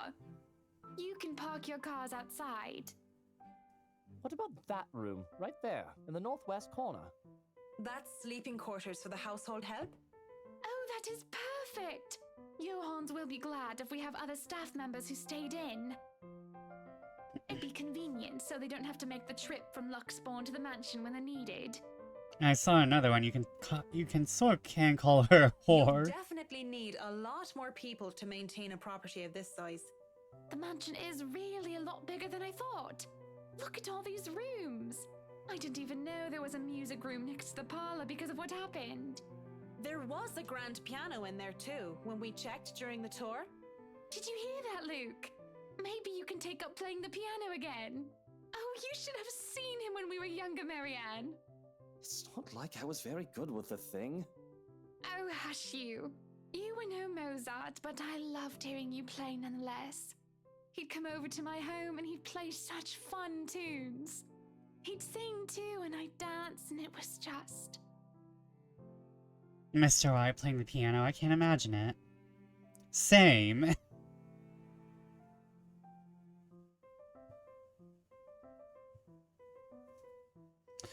But the earnest way in which Miss Wright said so told me otherwise. Anyway, what do you think of these plans, Marianne? Are we not even going to consider one of my requests? Not even just a closet or just a garage? Now, that isn't fair, is it? You're not the only one who's going to be living here. I hardly see how that's unfair. I told you you're getting your office and your theater, the greenhouse, the vineyard, and the stables. That sounds fair, does it not, Marianne?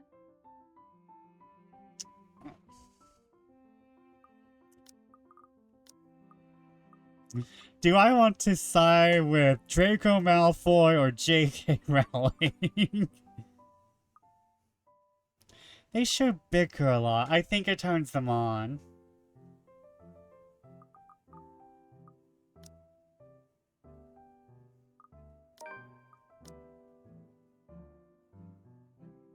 Miss Wright has her points, though I really didn't want to butt into the spat of a husband and wife. The way the two are looking at me to sell us, I might as well just keep to the facts instead of giving opinion. Mr. Wright, your plan isn't quite feasible from an architectural perspective. I'm not even sure how much we can do without closer inspection. Yeah, mine's next to Lupa. It didn't look like it shrank much. Well, the one about the garage, at least. A walk-in closet is easy enough, but the garage? See, a garage isn't architecturally feasible, and it isn't going to be financially sound as well. We're already going to spend a lot on your other requests. You have several acres of land to park on already. What? Did you calculate that on the fly? Financially sound my foot. You're probably just thinking up of imaginary numbers. Might I remind you that I was a financial manager? I also looked over and approved the expenses of our other houses. I know the rough cost of these things by now, love. Masters in Business Administration, major in accounting. Sometimes I think you forget that I'm not as dumb as I act. That catches my attention more than anything. It sounds more unbelievable than risky playing the piano. She didn't really seem like the type. Business Administration and Accounting? What university? Lux upon you, of course. Go Lux Dragons, red and gold. Excuse me, how about we move on this chit-chat ahead and do whatever else needs to be done sometime today? I had to cancel my appointments for this, you know. Shut up, might as well Draco do a proper Malfoy. inspection with the designer this time, just to get it out of the way. Yes, no time like the present. You want a thorough inspection? Might as well do it now. We actually took another look at the property yesterday, though it was brief. But I'm sure you would want to see it yourself, to spot anything we might have missed. If you canceled your appointment, you have plenty of time to chit-chat. He just wants to drink wine and be cucked again, that's all.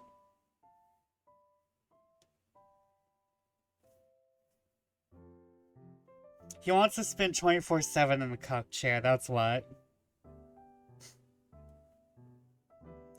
Thank you for the Tamagotchi. I am stretching. And I have a drinky. It's not like I have much of a choice, do I?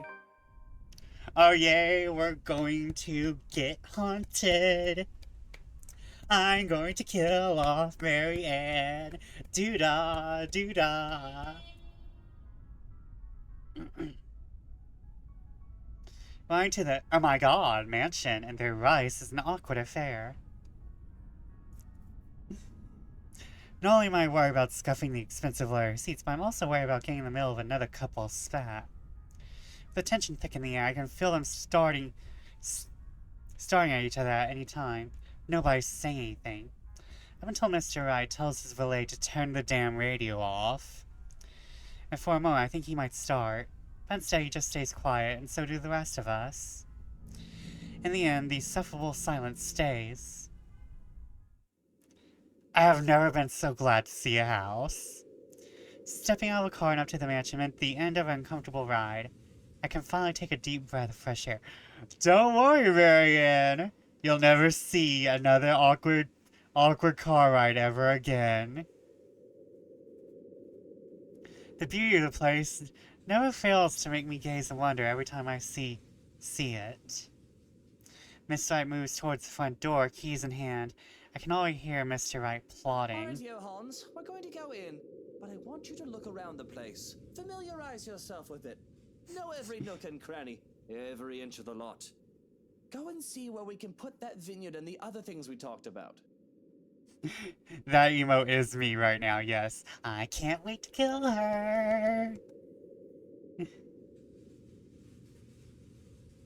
We'll want to know where to station security as well, so go around the perimeter and figure it out.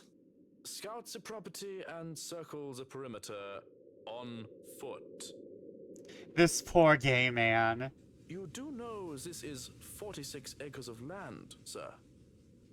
Well, you are not driving a car over the grass. This poor tired gay man. Put those long, spidery legs of yours to good use. I didn't hire you to stand around and look intimidating. Go, mush. Someday I'd like to ask how Johannes can even stand to tolerate the man. Why doesn't he just quit? Certainly the pay can't be that good. Spidery legs. Oh no, what if Johannes is in love with Luke? I'm gonna hate this plot point. Even I'm a bit put off by our mutual employer. The only thing that keeps me from bailing is the fact that we've always signed a contract. At least I'll only be working with them during the duration of the project. He works with them every day. Sometimes I think you hired me to make me suffer for your amusement. Someday I'd ask. I feel a bit bad for him. If it's any consolation, he'll be away from Mr. Wright, if only for a little while.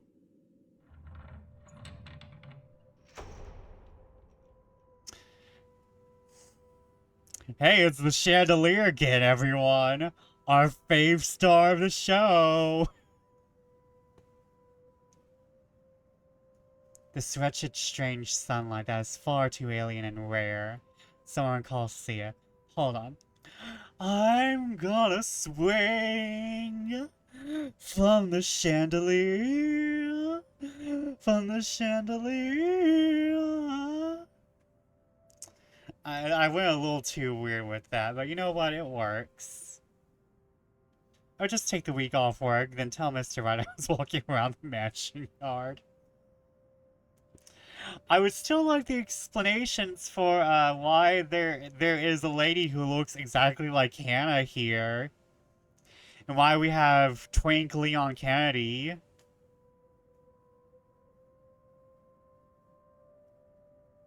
Though Leon Kennedy is always a twink, never mind.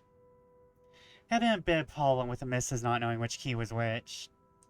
The first item on the agenda would be the grand staircase. It seems sturdy during the open house, but closer inspection might say otherwise. Hannah, with more voluminous hair. Hannah, but she stole her conditioning routine from Princess Peach. There are no obvious marks of damage, nor wear and tear. Probably rethreaded during renovations. Peeking under the grand carpet, the wood is properly installed with the bark placed down to prevent cupping. The carpet itself could use a vacuum, though. Structural conditions, from what I can tell, without actually dismantling the thing, look to be in good shape. And the handrails and support posts are firm. The work on it should be commended. Can't look much more into the rest of the foyer, however, because Mr. Wright starts to hurry us into checking the dining hall. So, what do you think? Certainly we can't turn this area into a garage. It's Jacobean architecture.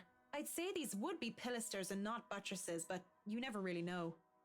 They really liked mixing up these elements. You could say it was pretty avant-garde at the time. We might hit a support beam if we're not careful. And in layman's terms? From what I see here, we could risk great damage to the house if we try to turn the dining hall into a garage. The man didn't look too pleased at this. There's a look of disappointment before he sighs and looks around the place with an air of defeat.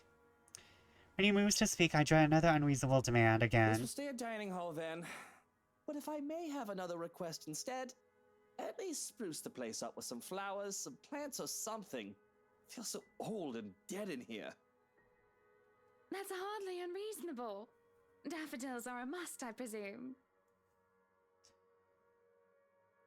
The look that passes between the two of them, there's a genuine look of fondness there. It's the first time I've seen such an exchange between the two of them. If anyone were to see them like this, there is little doubt that they loved each other. Of course. And I want a garden full of them. Now, if you excuse me, I'd like to look at the rest of the house. It's like, I think he's going to be unreasonable.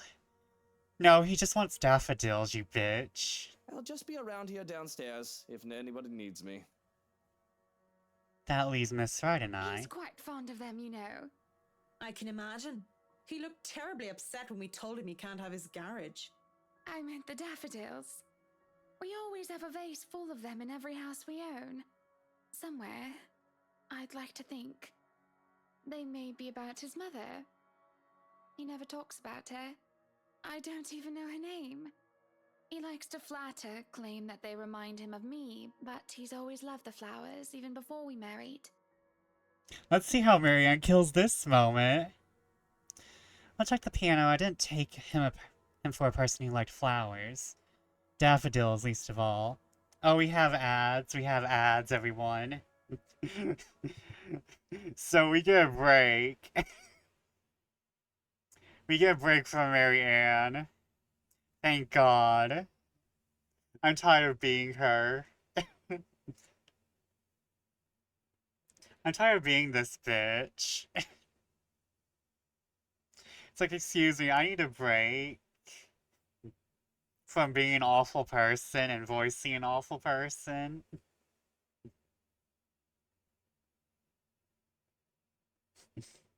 Thank you. Oh, I need some more water. I'll be right back, actually.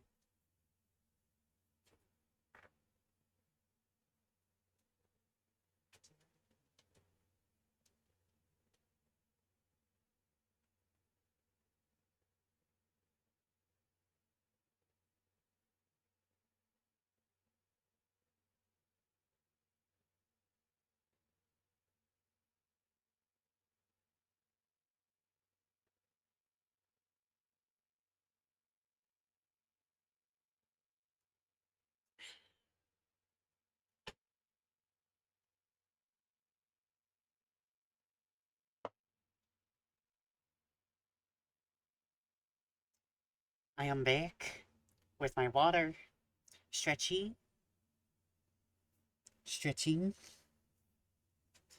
Move the shoulder blades. The shoulder blades. And...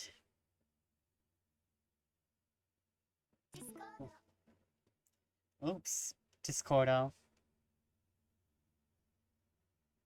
Oh wait, that wasn't the Discord account I wanted. Hold on.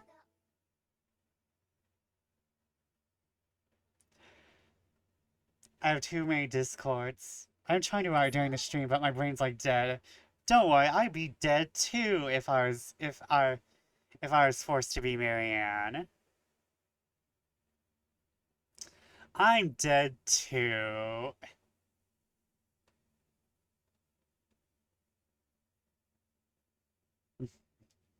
Or at least I wish I was.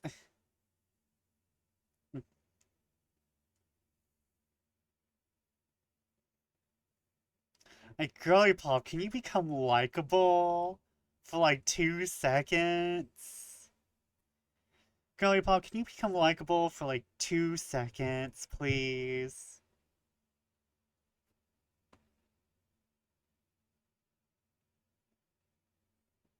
I'm checking in on my mods, cause seeing the number goes up gives me good vibes. I have 65 downloads. I have 65 downloads.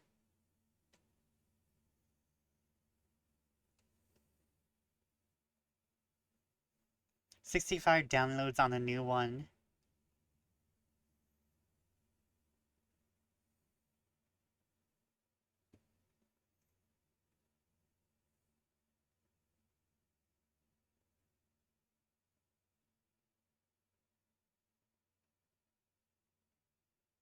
Hmm.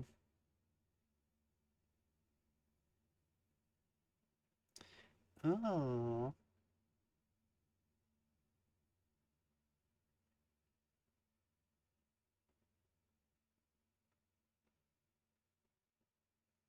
Wait, you named your mod Flower Boy, but it's for female characters? What? Oh, wait, this might be like...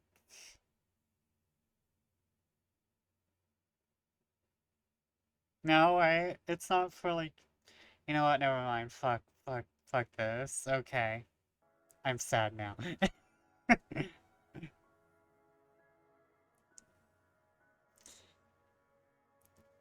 Daffodils, least of all. I saw my future in the face of a daffodil. Ba-na-na-na-na-na-na. I'm sorry. I'm sorry. My brain was like, Daffodil by Florence and the Machine. What's next? Am I going to find out that Mr. Right saves kittens from burning buildings? I'll go and snoop about upstairs. You go and do whatever it is that you have to do. Wow, everyone.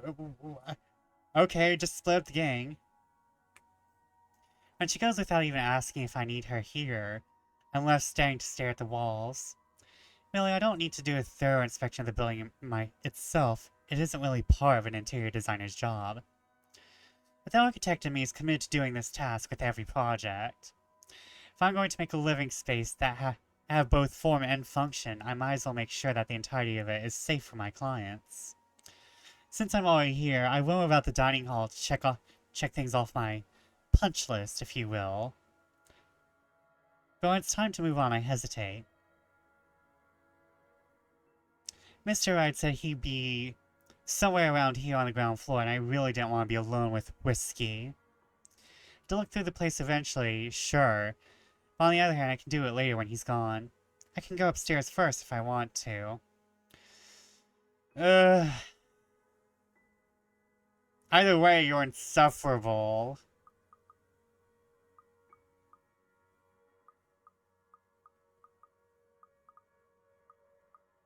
I kind of want to hear the voices in your head again, so let's check out the first floor.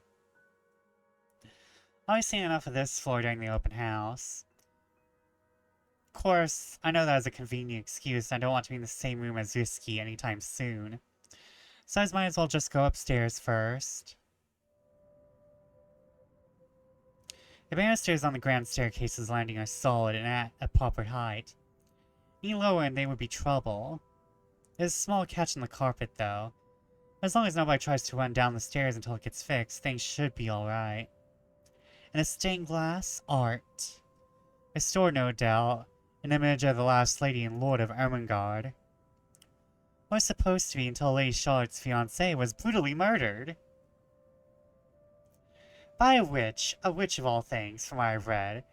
You think the historians of this place would be a lot more scrutinizing, filtering out stuff like that.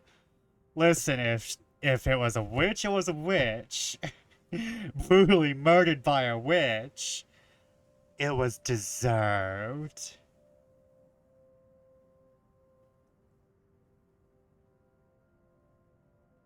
It was what he deserved. I'm amazed they bother with it instead of replacing it with some generic cookie-cutter design. An entire piece alone would cost roughly 500, even £1,000,000. Lady Charlotte Ermengarde and her beloved.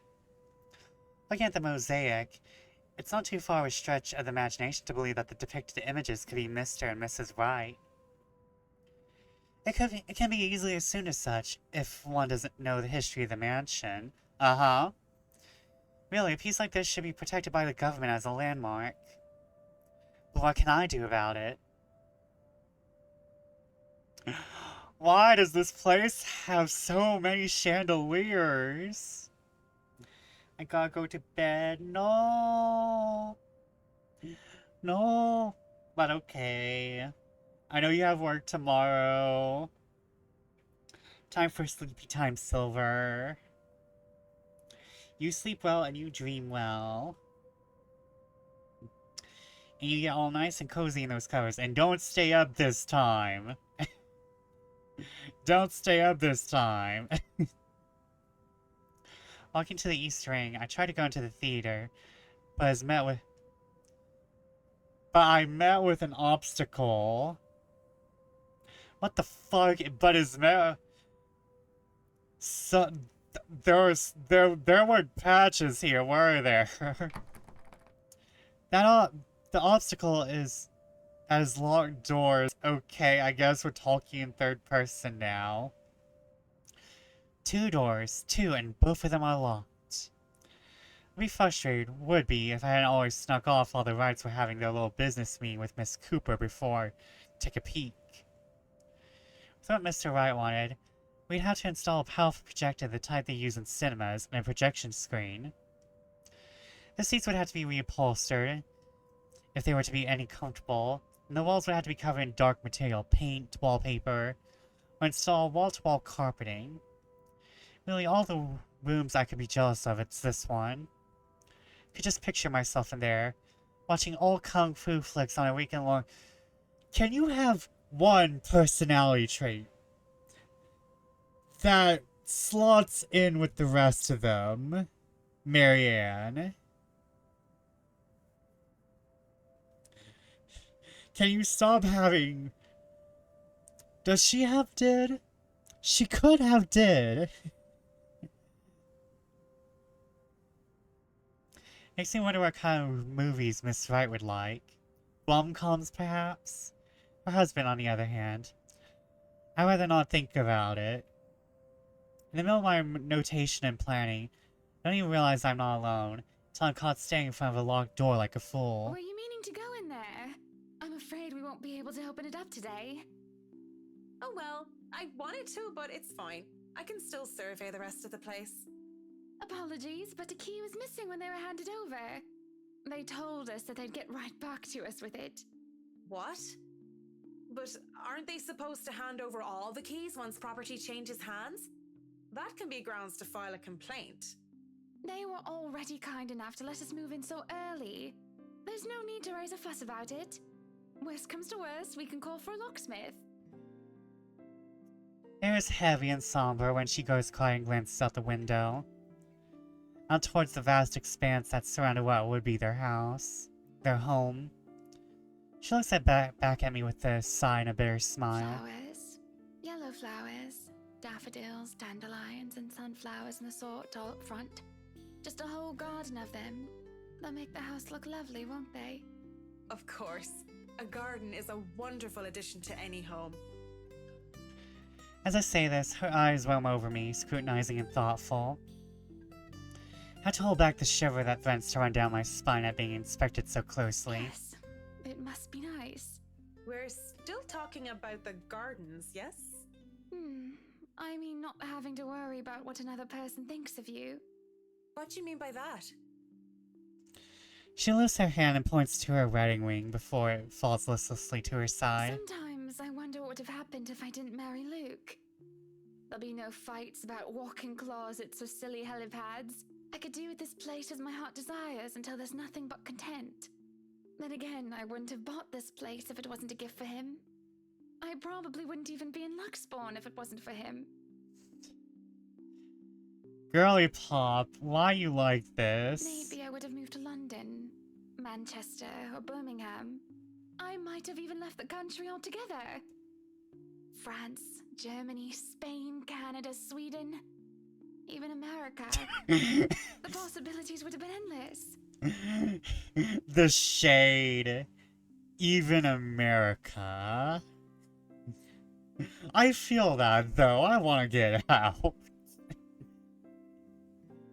I don't know what to say to that. What is there to say? I'm sorry, I must sound so petty and ungrateful. I do love him.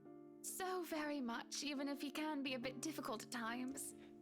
Even America. Just trauma dumping on the mean old interior designer. Listen, we hate both these characters, but I still like Hannah a little bit more. Oh why you're telling me this, of all people. Just a whim, I think. Just flights of fancy, that's all. Now is the time to mention we almost had sex with him. Don't you ever think about one decision you've made in your life and wonder how much would change if you chose to do things differently? I try not to dwell on the past, ma'am. Ah yes, we're talking about the butterfly effect. The keyword is try, of course. Thinking of the past brings up too many ghosts. Memories of her. I do wonder what would change if I just said yes when she asked for me. Maybe she'd still be with me. I turn to the present. Just like I said, I try not to dwell on the past. You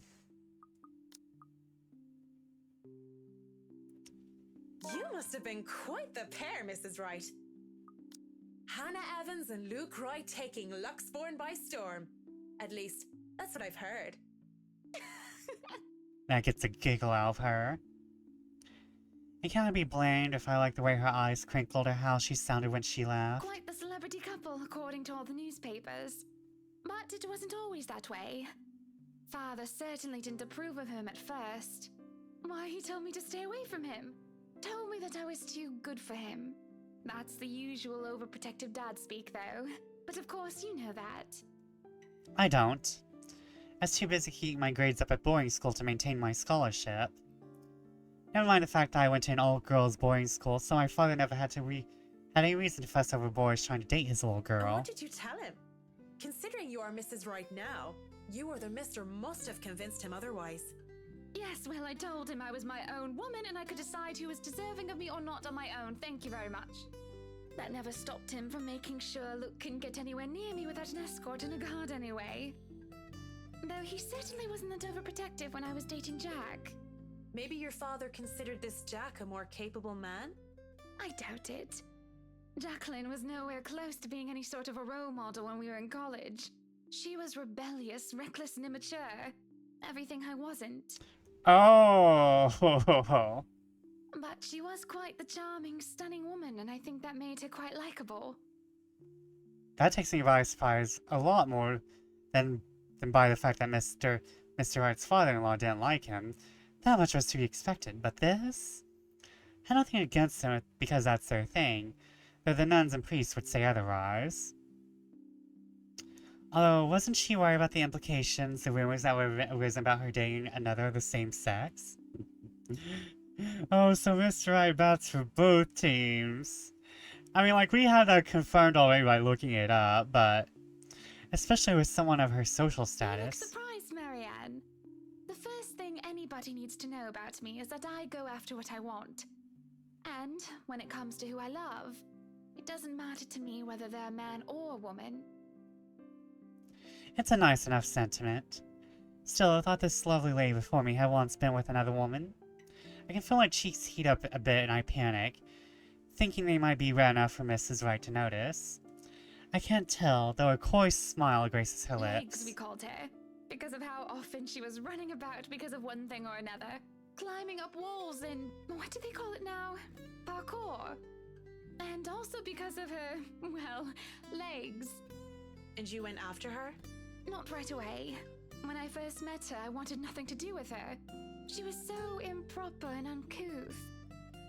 Don't tell me you never thought about it, Marianne. But I slowly realized that didn't mean she was a bad person. On the contrary, she did many a good thing and was always so nice to others. I found myself confused. I couldn't figure out if I wanted to be her or wanted to be with her. So I approached her, told her that I might have fancied her. And your father didn't mind?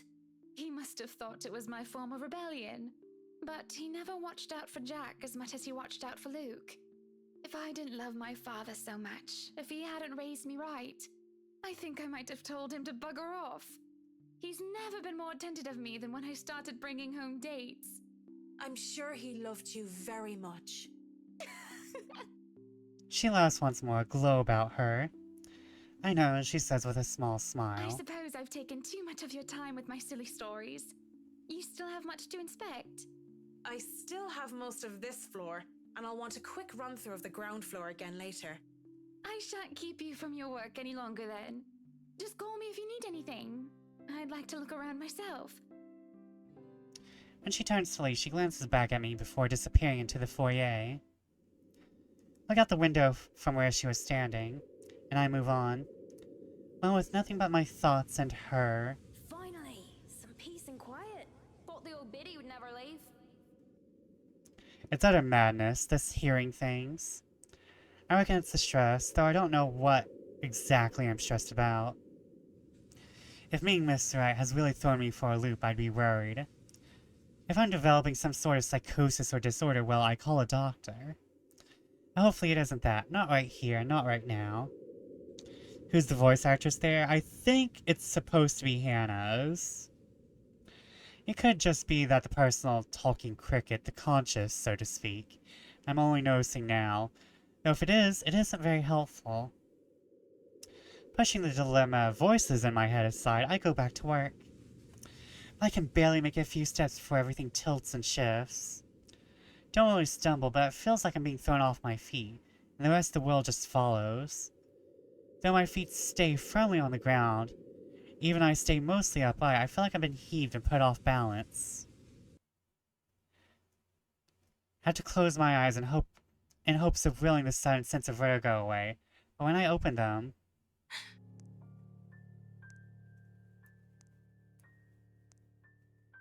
I love what you've done with the place. Finally, some personality here.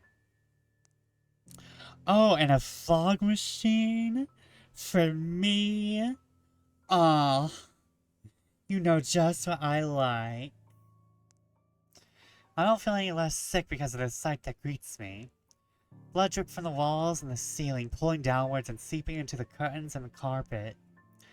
A wave of nausea, stronger than the last, hits me along with the overpowering stench of blood and gore. I want to bolt. The rational part of my head is telling me to flee. I would have gladly done it as it asked, if only I didn't hear her. Here, Marianne. Come on. I have something to show you. I could have ignored it, would have ignored it, if I only heard it in my head. I swear that this time it's coming from one of the rooms, much further into the study. I feel compelled to pay attention. I can't just turn around and leave. Not when it's her. Don't even think as I follow the sound of her voice.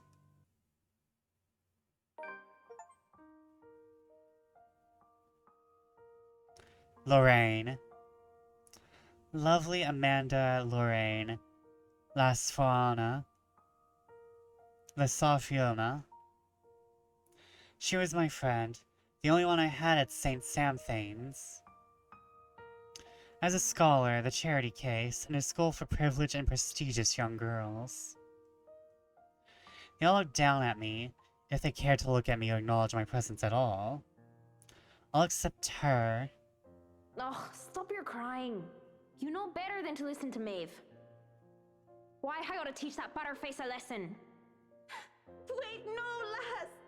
I don't want you getting into trouble with the sisters again! Relax. It's not like I'm going to stomp her and her lackey's arses flat like last time. Come on, let's just go back to our dorm room. I don't want to be on my Tobler while you go get yourself punished. You'll be fine. Gip's there with you. Lorraine was there when I needed her, through my highs and lows. Having her as a friend made being in a strange school away from my father all the more tolerable. She saw this poor, helpless girl who was kept down, shunned by everyone else. Being the kind soul that she was, she rescued me. So brave, so beautiful. She was something else. I'll eat all the chocolates stashed away in your closet if you go. I can get more. Just don't go complaining to me if you get a tummy ache because of that. Well, you don't want to get detention on a weekend, do you? It's a Friday. We can go to town and have some karaoke. And we can have a go at druids and demons again. You're not going to miss that just because of Maeve, are you? Sometimes I question what I did to deserve a friend like her. In the darkest corners of mine, where traitorous thoughts lurked, I thought that she only felt sorry for me. Maybe she was just being a good Samaritan, offering a helping hand. And perhaps I had been too selfish to return the favor. You have a point. I'll just kick her arse on Monday then. That's not what I mean! I know what you mean, Em. Wait, where are you going? You just told me you wouldn't cause trouble. I still have something to do. Don't worry, it's not like I'm going to burn down her dorm room or something criminal like that. Maybe I'll make it so that her room smells like a dog's air biscuit. That'll make it an excellent weekend. I'll see you in a bit, Marianne. Lots of tumblers. Guess when she told me that she loved me, I couldn't admit that I felt the same way. Not to her, and not even to myself. It was wrong. I was taught that way. Husband and wife, one man and a woman. Unclean and pure. I prayed for her and I, for our sins and for salvation. I want to apologize for disregarding her feelings so callously. Must have been like a slap to the face for her. But life had gotten in the way. Exams, which were trivial in hindsight now, took top priority. Had to keep my grades up to keep my scholarship for my father. You can tell this is the same company that made Saint Maker. I told myself I would apologize to her when those were over. I need to focus first and not let anything distract me. It had been easy when she avoided me like the plague. She was upset, I get that.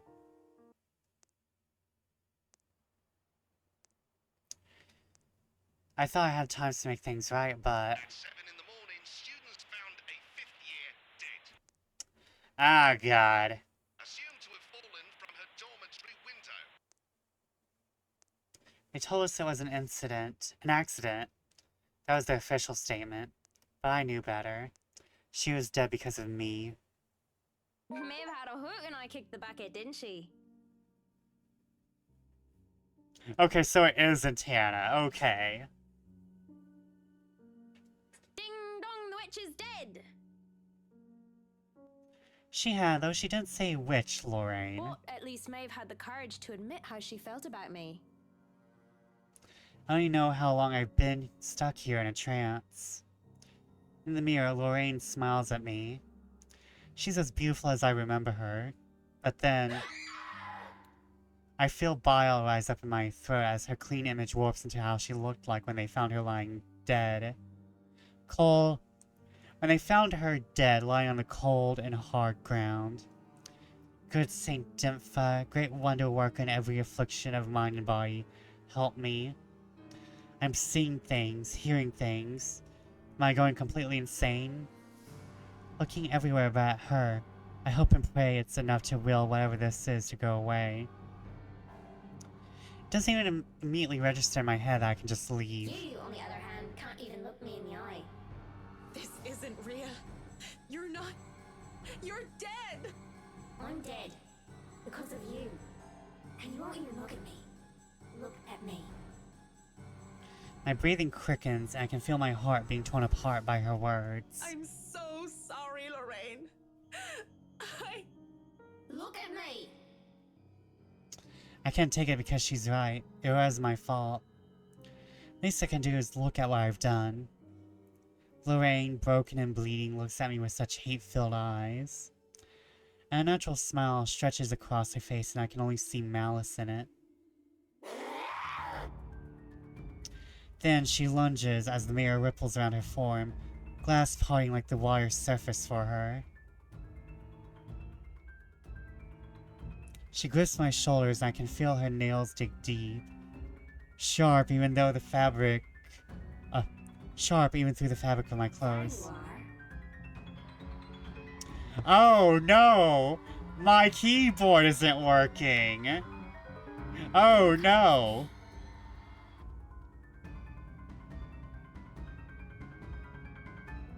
Oh no! Come the fuck on, I can't even kill Marianne.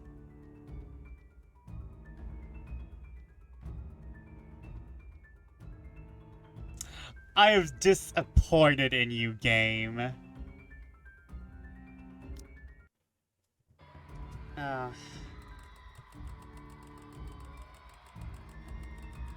won't you love me? Apologies spill through my lips as tears cloud my vision. But I won't give in to this madness. With every bit of strength I have left, I struggle to get away from her. This is a hallucination, right? So maybe that's why, maybe. Fear grips and threatens to choke me. I endure, I escape. And without turning back, I stumble back out. In my panic, I don't even care to look where I'm going.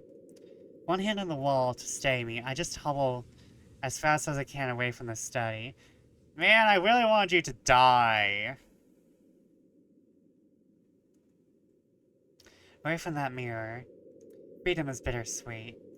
I'm free from the madness, it seems, as running out into the hallway reveals it to be in pristine condition.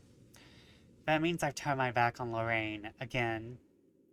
Had no plans of stopping, not until I know I'm safe. That means walking back to Luxborn, as ridiculous as the idea is, then so be it. Someone suddenly grabs hold of me, however. Fingers digging deep into my shoulder, my heart nearly stops. My body seizes and I nearly scream. Marianne, you look awful. I mean, not awful, but... Damn, I really wanted her to die there. Did something happen? Are you alright? Mrs. Wright,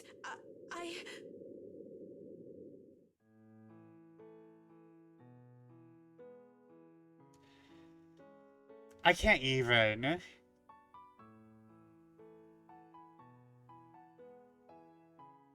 I can't even anymore.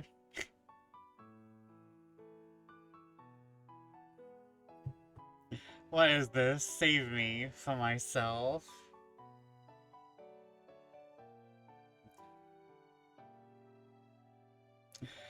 Twitch, let me visit my own damn fucking clip. I'll look at it later. Without thinking, I sought comfort, saying that wasn't her. So professional.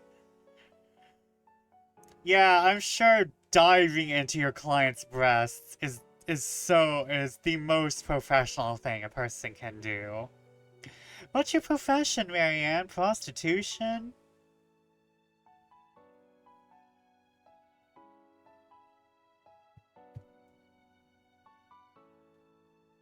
I mean, no shame if it is, but I think you might need to rethink your career if this is how you're acting.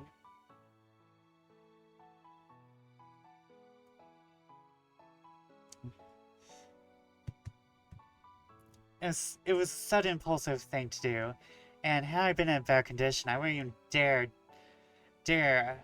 doing such a thing. I didn't know what else to do. Though I shunned her warmth, her scent, they grounded me. She is intoxicating. Hannah is so filled with terror. And to be fair, so would I if Marianne was touching me. I would need that to end as soon as possible. Marianne, what's going on? Or just in my presence. Girl, I need you to be 2 planets away. Oh, you're shaking like a leaf. Tremors went through my body as soon as my mind realized I am no longer in danger. I wanted to cry, scream about what I've seen, but like a scared child, I couldn't control myself. Or just being in my general state. Again, I need you to be in a different universe right now. My mind couldn't reconcile with what I had seen. I should just write it off as a figment of my imagination. Yeah, I can still feel her nails cutting to my skin. Hannah just has her whole boob covering this girl's face. Are you sick? Should I call for a doctor? I'm sorry, Mrs. Wright. Just feeling a little woozy and lightheaded is all.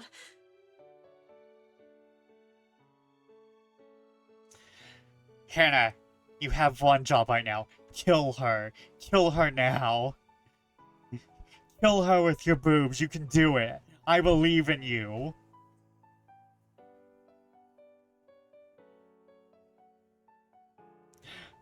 I need this woman dead right now, Hannah, please. Let's get you somewhere to sit down then. Come on, don't worry, I have you. A lie. A whole less complicated than telling her I was attacked by a dead girl. When the feeling of fear eases off, I feel nothing but shame for my actions. Good! I quickly back away as I clear my throat and nod my thanks. I think I've had enough looking around. If it's all right with you and Mr. Wright, I'll meet you outside. If you're sure, I'll have the car started. Do you need assistance heading downstairs? I'm all right, ma'am. Just go on ahead and I'll be right there. It seems to placate her worries, though only for a brief second. Before she heads down, I don't miss the concerned glance she shoots my way, hidden quickly under another smile. I won't begrudge her for it, that worry. The look on my face must have been strange enough to I can speak English. The look on my face must have been a strange enough sight on its own. Even I am still reeling from whatever that was. Her voice still whispers in my ears. After all these years, she still... No, Marianne. Shaking my head of the thoughts, I drag in a breath and follow shortly after Mrs. Wright. Whatever has happened in the past is long gone, only memories now. And those are things I can no longer bring back.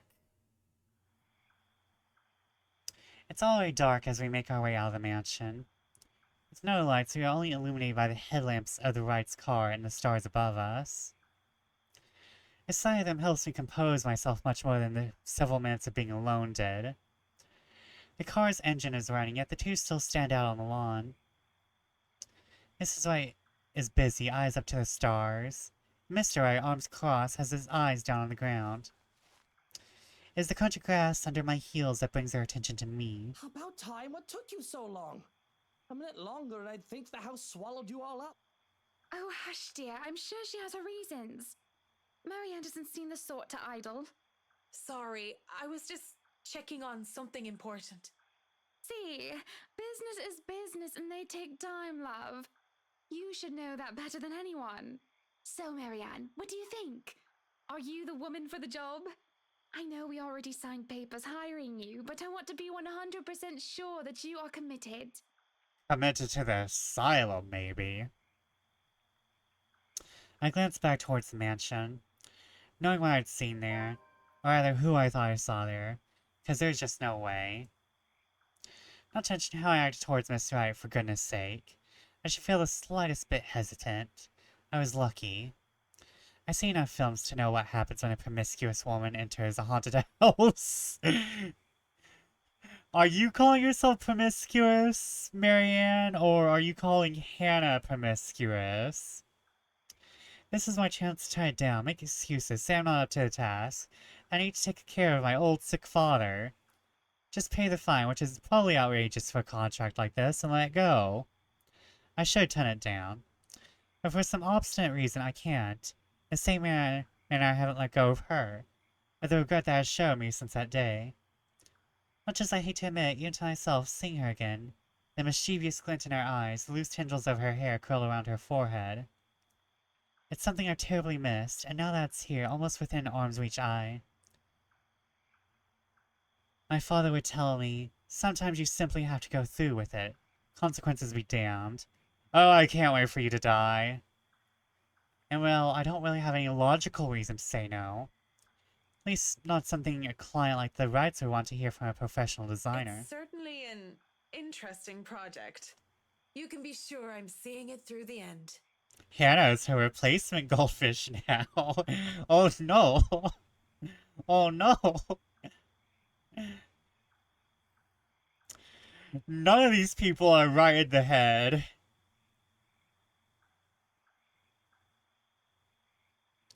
Sing it through to the end. My end, that is. So, Hannah and Luke are demonically possessed. Marianne sees Hannah as her replacement goldfish.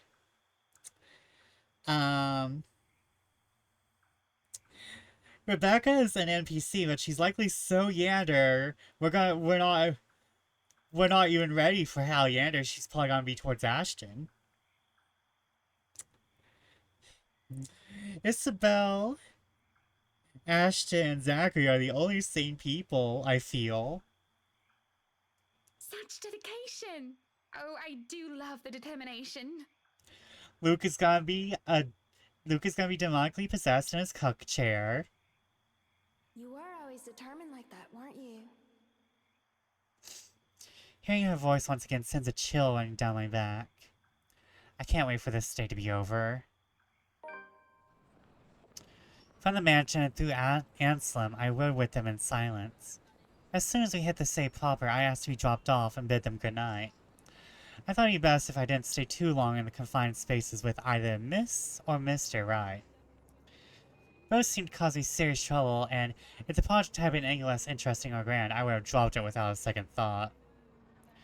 Would have, shouldn't have, won't. I show them that my place isn't that far off. I have to fight off the urge to roll my eyes and groan, and whiskey throws me a little smirk. But even in my own home, peace is elusive, as is sleep.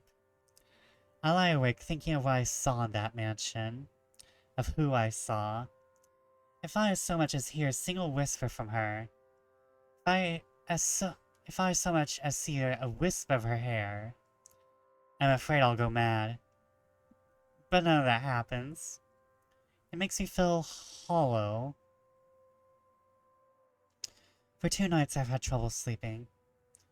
That's only one morning, when fatigue has already let me...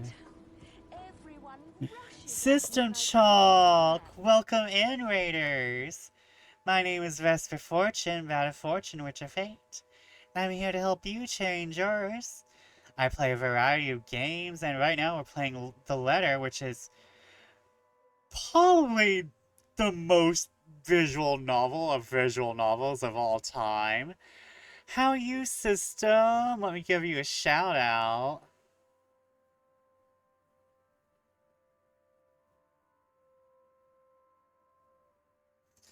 Evening, Vest. Right now I'm feeling 100%, so I'm probably not sticking around for a bit. I want to wish you a happy stream. I hope that you're well. I've been hearing about a lot of people getting sick, so don't worry. I think it's going around. Just, you know, maybe there should be, like, scientists checking out whether or not people can get sick over the internet or some shit, because, you know, it kind of feels like that. I don't know. I know I'm just saying silly thoughts, but maybe I have a theory. But welcome in, System Talk viewers. I know you were just playing a Polybook of Hours, if I'm not wrong. And it's okay if you go and rest. I get that. We have to the Nico Dancer, actually. Oh, so we actually got you out of the Hush House for, like, one night. Yes, Osborne would know. I do all kinds of things. I recently had a lecture on oh my god, my brain is dying. I had a lecture on my brain dying, but also queer coding, which I'm not happy about. So I plan on turning it on into a YouTube video, so I'm going to do more research on queer coding, and I'm going to try and make that into a YouTube video. But I'm mostly known for my Satanic Panic lecture, which I had a lot of fun with. But I hope you had fun tonight, but I understand not sticking around. I hope you rest well, and I will take care of your fellow peeps. No worries. Thank you for raiding. And for those of you who are, yes, I actually do Japanese lectures too. We are learning Japanese together. However, we've taken the past two weeks off just by accident, or has it just been a week? But we'll try and be back with the lectures on this Sunday.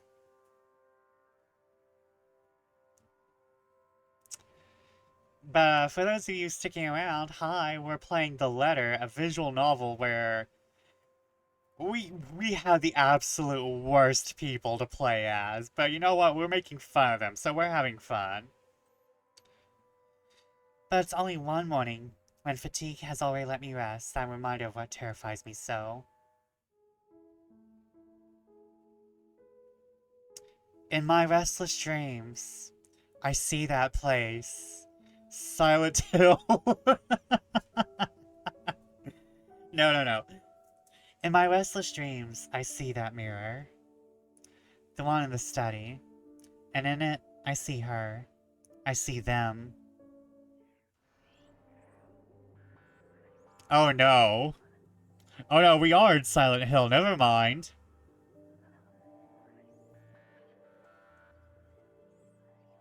Lorraine and Hannah. Hannah and Lorraine. Oh no, we're having Sapphic dreams. Oh no, we're having the toxic Yuri dreams. Everyone, you came just in time for the toxic Yuri. Poor pathetic Marianne. Work. Oh. Oh yeah, it's totally toxic Yuri time. She'll work herself to death. See, she doesn't listen. That's all she did. Look at what happened to me. Oh, hold on, hide. Oh, even Smush. Oh. Oh, they went all in for the Sapphic dreams. Okay. Toxic Yuri dreams. Let's go. They talk among themselves with cruel smiles and venomous tongues. Either to themselves, two heads, one body.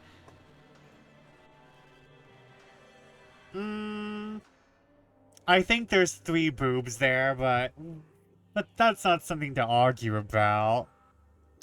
A horrible mockery of these women, as if they were one and the same. More's the pity. Life goes on and goes out, and she doesn't even see it. Do you think she'll even realize when she's kicked the bucket herself? When they say a person has a hard time telling when they're in a dream, it is true often enough. Even with this bizarre sight, even with the obvious implication that this isn't real, I can't help but feel distress. Likely. Is that any way to live at all? She might as well be dead. Cruel fate that she's alive and I'm... well... Though they speak into each other's ear, tones low and hushed, I can still hear them as clear as day. Their whispers pervade the air, heavy and oppressive. Tomorrow will be so awkward. They bury and dig into my head like tiny maggots, worming their way into my skull. Marianne, love, how did you sleep? I had Sapphic guilt dreams about you. It's only then that they take notice of my presence.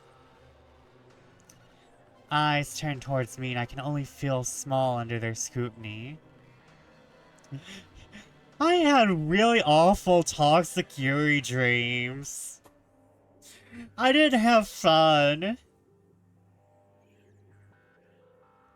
Character smiles etch onto their faces, mimicking each other grotesquely. Oh, Marianne! How long have you been standing there, dearie? Come join us, Marianne. We won't bite. Unless you ask, that is. Have you been looking at us? Spying? How scandalous. Such a naughty girl. Oh no. Oh no. The toxic Yuri dream demon is being hot. I'm sure you were just waiting for something lewd to happen, weren't you? You know she will not admit it. She thinks it wrong. You've said it so yourself. Yes.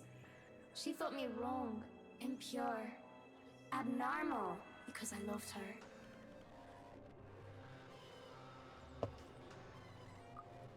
Marianne, love.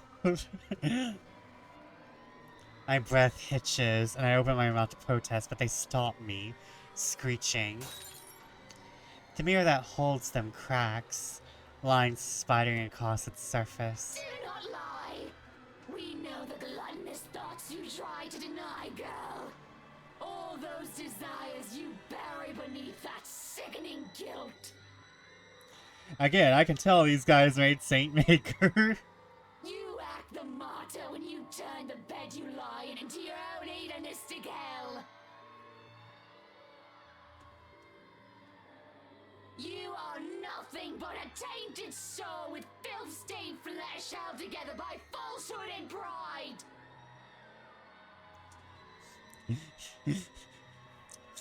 You can be held together by gum and duct tape and spite, or you can be held together by falsehood and pride. They look livid when it looks like they would lunge. I wake, feeling like the wind had been knocked out of me. With a groan, I squint and find a certain fluff ball sitting on my chest, looking pleased as punch. She is the overlady of cats, queen of despair, and destruction of nice furniture. The only nice thing about you is your fucking cat. Though I can't stay mad at Her Majesty because it feels like she did something good this time. I was having a nightmare, but I can't even remember what it was about. Halfway expected Luke to be there, to be frank. Trying to recall leaves a terrible pit in my stomach. Oh, you don't want to remember your toxic Yuri guilt dreams? Gotta rescue the kitty from Marianne. Yeah, no, I need this cat to go to Isabel Planto. Hey, it's probably better that I don't remember. Good morning, Baruthiel. Who's the good kitty? Are you hungry? Is that why you woke me up? A content purr comes from my sweet dear before she jumps off the bed and trots toward the kitchen. I need the cat delivery system to deliver Baruthiel to someone else. On the other hand, it takes me a bit more before I roll out of bed and start my day. Mornings before work is always a quiet affair. Shower first, then a mug of coffee and a bowl of oats. Sometimes I do stretches, because, you know, I don't have enough personalities. You know, my 17 previous personalities? They're not enough. And I always check my work email. The Wrights will be moving into the mansion today. Don't think the paperwork is officially done yet, but isn't too far-fetched to think they were allowed to start the move despite that. Rich people like them will always find ways to get what they want after all. I'll be leaving you again today, Beth. So you behave and make sure not to shred up my new covers, okay? Might call in that day if I had some kind of dream like that. Well, she said she didn't remember. However, like,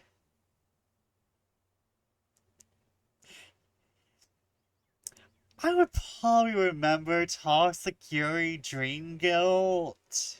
And don't worry, I didn't forget tomorrow is Black Cat Day, so I'll throw you a party. But only if you behave like a proper lady. She barely gives me a glance as I say that before going back to her own food. Cats. Still better than humans, most of the time. Finally, Marianne has a redeeming quality. Too bad I have to work with humans. I can't get a read on this lady. Place is already busy as soon as I get there. The foreman, the one I recommend to the Wrights for his work ethic, is early as usual, although he's instructing men here and there with their bigger loads. I have no chance to talk to him as Miss Wright appears and greets me with a smile. Mrs. Wright, I hope everything has been to your liking thus far. Good morning, Marianne. It has been delightful, and these men have been very helpful.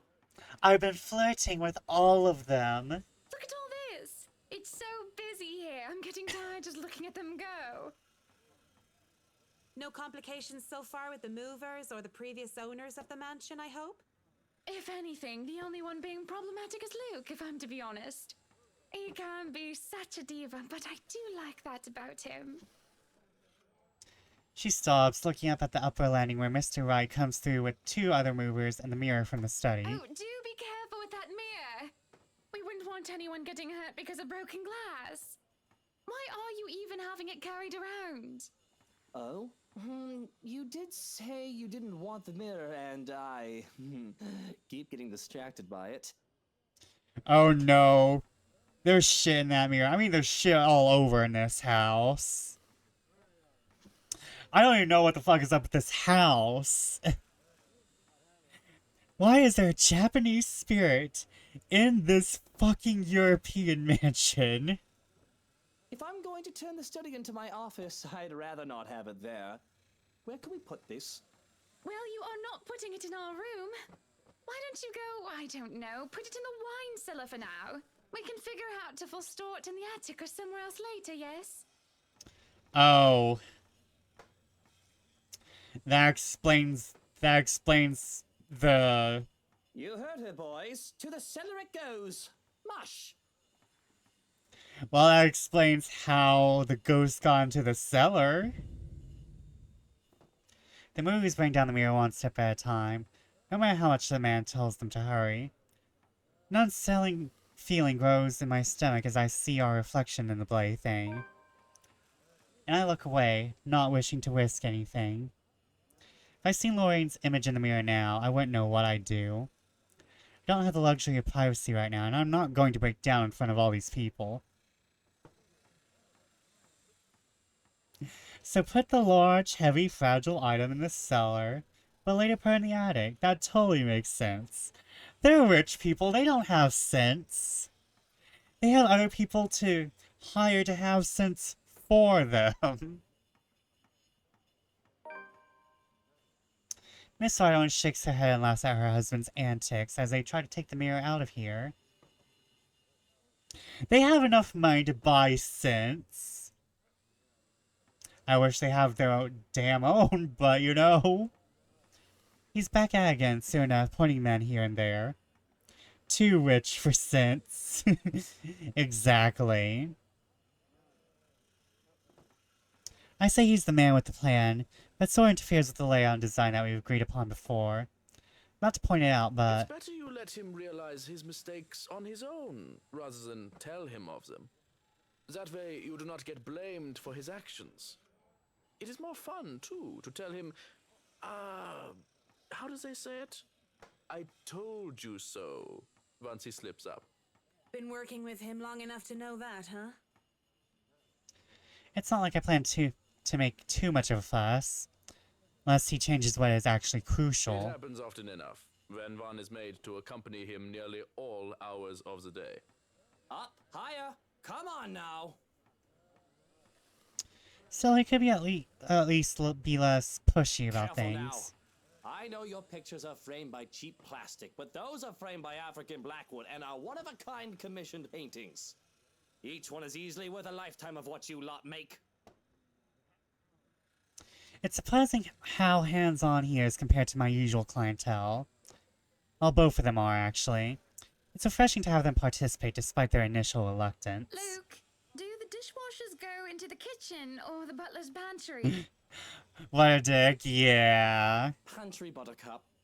Careful, that's a It's mahogany. No, you there, put that down. You do not manhandle a Napoleon Abueva. This man is too white to be owning any of these things. He really needs to tone down the dramatics a notch. Mr. Wright and the butler look like they're used to it now. The rest of us, well... Sweetie, why don't we go and sort your suits upstairs? This man has way too many artifacts that should not belong to him. Let your Hans and Marianne and the foreman deal with the rest of the work. We have this, Mrs. Wright. Yes, please do go before a blood vessel bursts. Bloodstains are so troublesome to clean. There's an obvious sense of relief as Mr. Wright is dragged out of the room, leaving the movers to do their work in peace. Some grumbling even comes from some of the younger workers. It's a good thing the family butler isn't some blindly loyal tool to his boss, or there will be trouble with Mr. Wright. He is such a bratwurst. Whiny baby who never got enough hugs from his mutter. Probably lost in translation, and not that I'm condoning talking about someone else behind their back, but I think you meant to call Mr. Wright a horrible brat. Well, he is that too. There are a lot of things I can call him, but I mean to say that he is a big weenie. He is a dick. A childish name for a childish person. Like a child, he whines when he doesn't get what he wants, and he breaks the toys that he has. That gets a laugh from me, as well as the few of the movers who linger near. He and I carry boxes, instructing the movers where they should be, and generally taking over Mr. Wright's work. It goes off without a hitch, and the man is helpful, efficient, and capable of physical labor, despite his clean-cut appearance. Johanna's character development. A gentleman to boot, taking boxes from me when he sees me struggling with them. Speaking of boxes... Hey, one of the boxes for the kitchen is missing. Has anyone seen it? The one with the pots and the knives. The Bratwurst had it brought upstairs, thinking it was for the attic. Why would he... Oh, never mind. I'll go get it. Not the attic. Oh, wait, the attic. Maybe we can finally kill off Marianne. I even bring a box of pots and knives to the attic. The man is ridiculous. There's probably no point in making sense of what he does if he does them just because he can. At least it turns out I don't have to make it all the way up to the attic. The mover, probably on Mr. White's orders, left the box on the stairs. At least it's not that heavy. I managed to hoist it up without too much effort. But the time it takes for me to do that is long enough for me to overhear an odd conversation I could never, in my life, imagine coming from a couple like the Wrights. If you're not careful, I might go a bit loopy and I'll start bringing cats home. And soon enough, one day you'll find yourself going home to a farm just filled with felines that follow you everywhere. Oh, we have ads. We have ads. Sorry, everyone.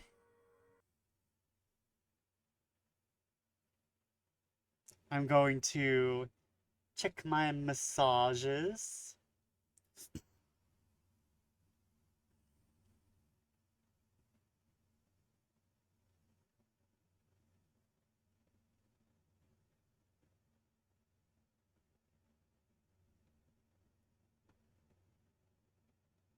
Oh, hey, didn't we hear this in their perspective earlier? Yes, we did. See, our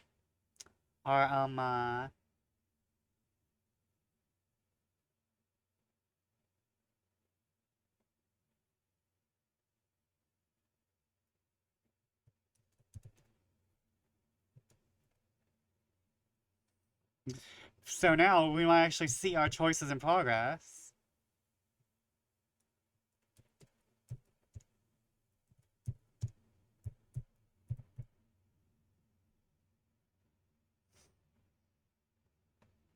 We might actually see our changes in progress.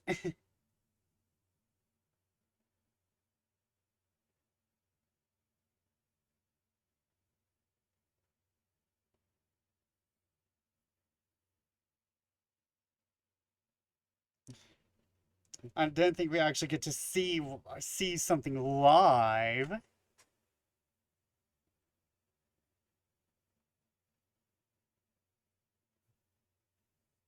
I wasn't expecting live.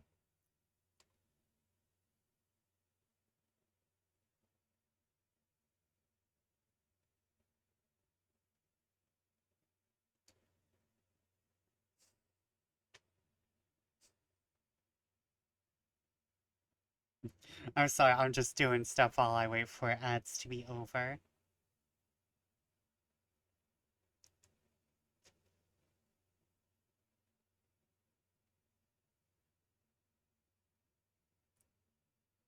She's talking about me, by the way. One day I'm going to own 7 million cats.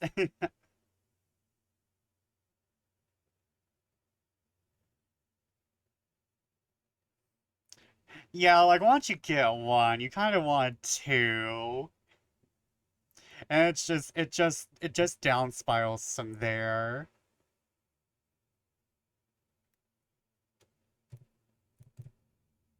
I kind of want to say that, you know, we should continue this conversation. I'm already daydreaming about adopting another one. Oh no. Well, to be fair, you didn't adopt Dottie. Dottie adopted you. Dolly adopted you.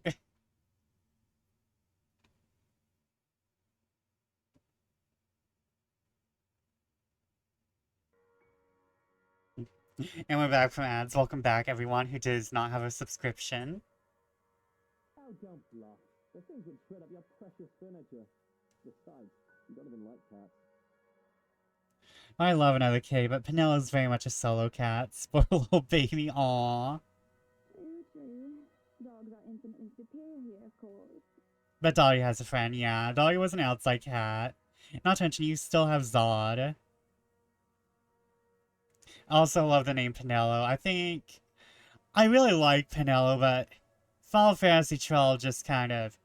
I know Penelo and Vaughn are supposed to be, like, these characters keeping Ash and the crew down to earth. But really, they very much cut off not as doing that. However, I did use Penelo as a katana-wielding black mage.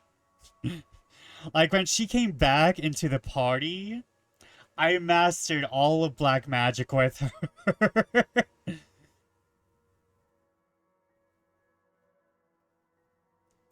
Like, the moment she came back, I was like, boop, boop, boop, boop, boop. Although, you can't really get the final black mage spell until you're at least at a Necronol of Nabutis. Like, do I adopt her too? She's this cute little all-black cat.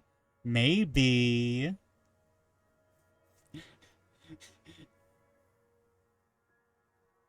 But what about the wet dog smell? The mess. I'm not cleaning up after a mutt, no matter how cute. I kind of want to give Final Fantasy XII another try, though. I kind of feel like I've been influenced by the fandom.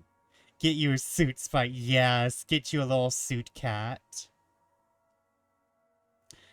I mean, if you have Dot, then you should have a Spot.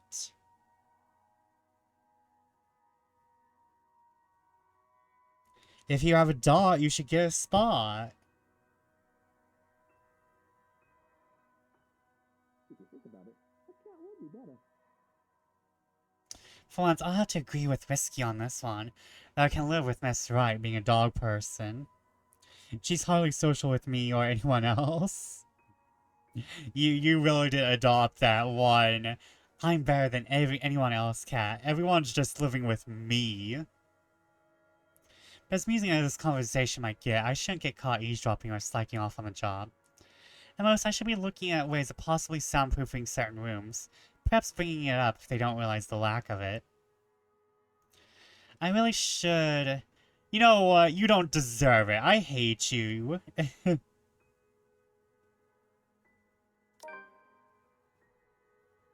You don't deserve eavesdropping, Marianne.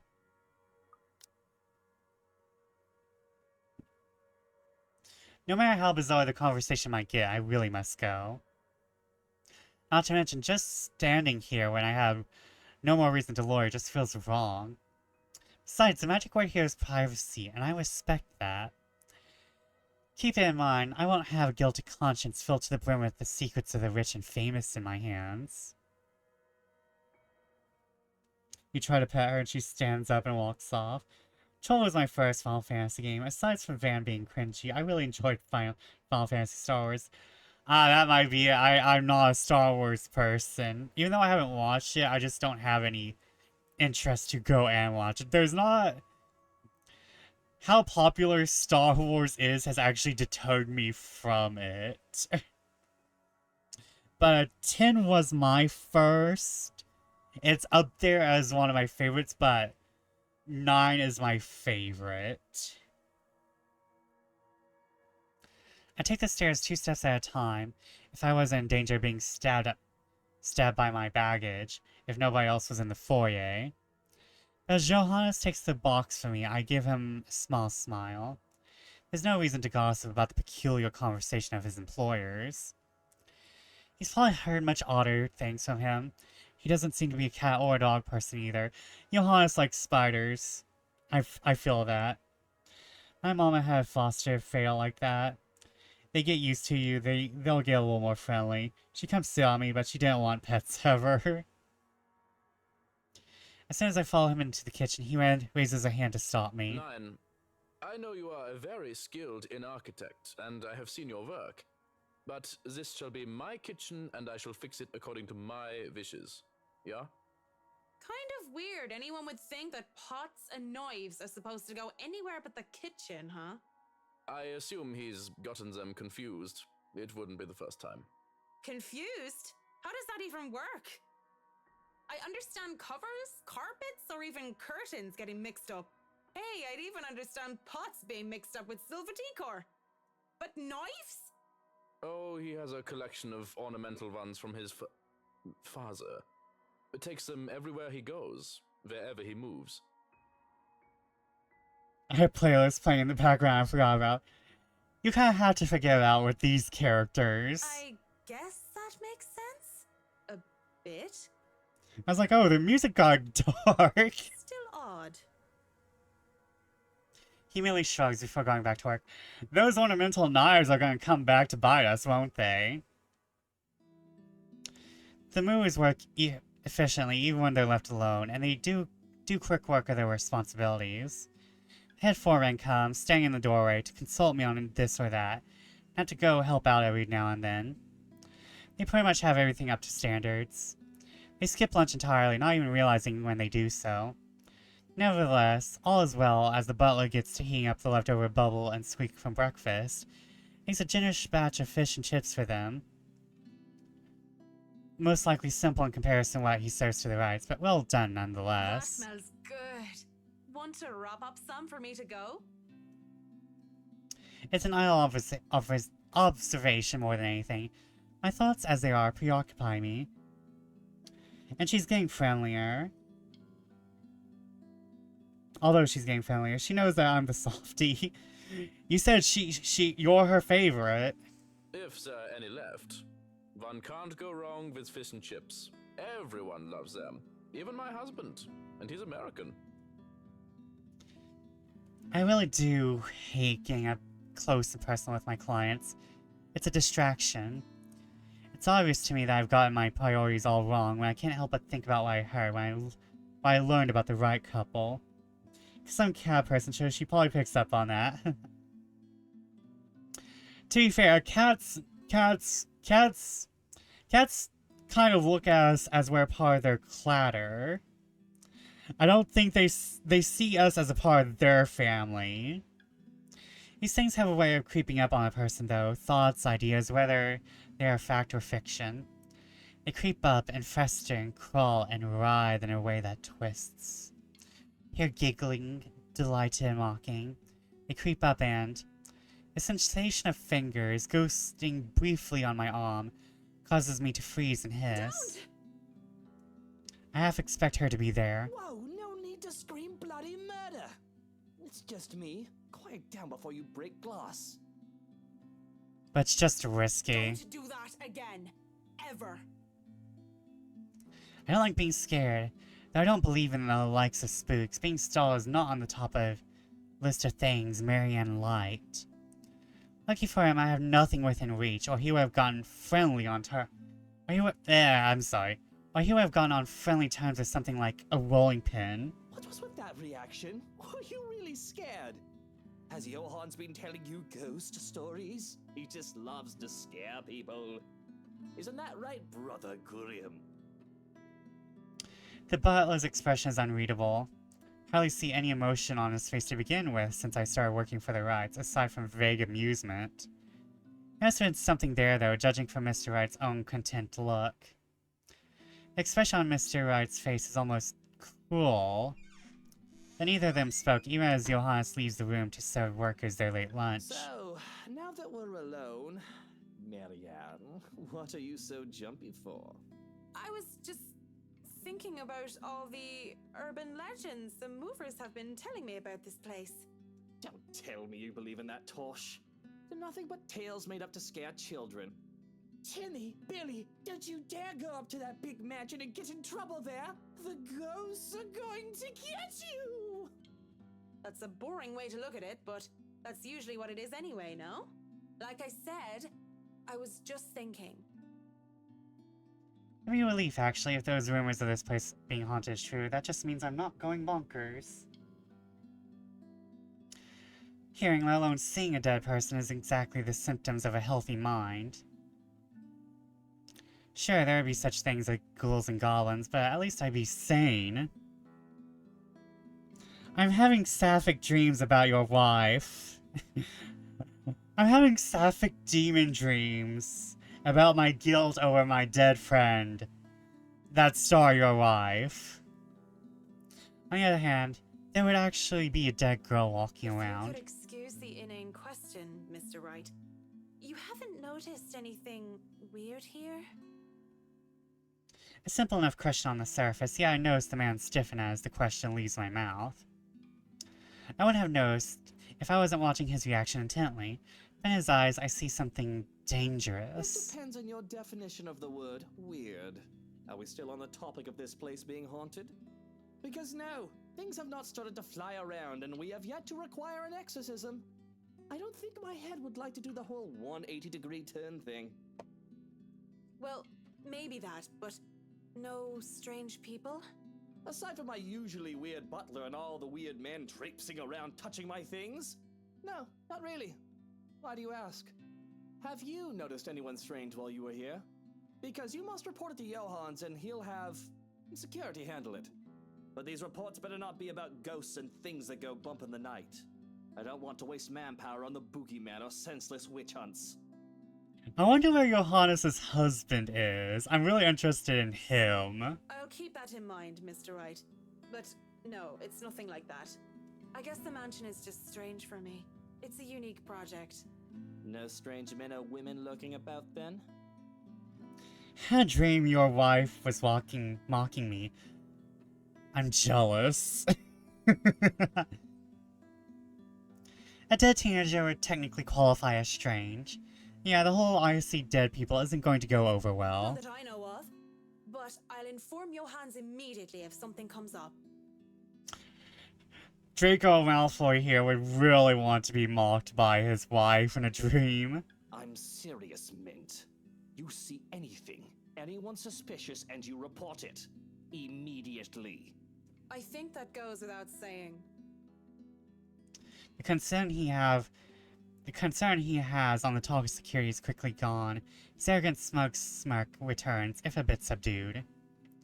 However smarmy remark or innuendo he has at the ready never comes, though, as voices from the dining hall ring out. So, is this a full-time job for you then? Nah, I just freelance mostly, for magazines, newspapers, and events. So you can't really call it a Oh no! Oh no!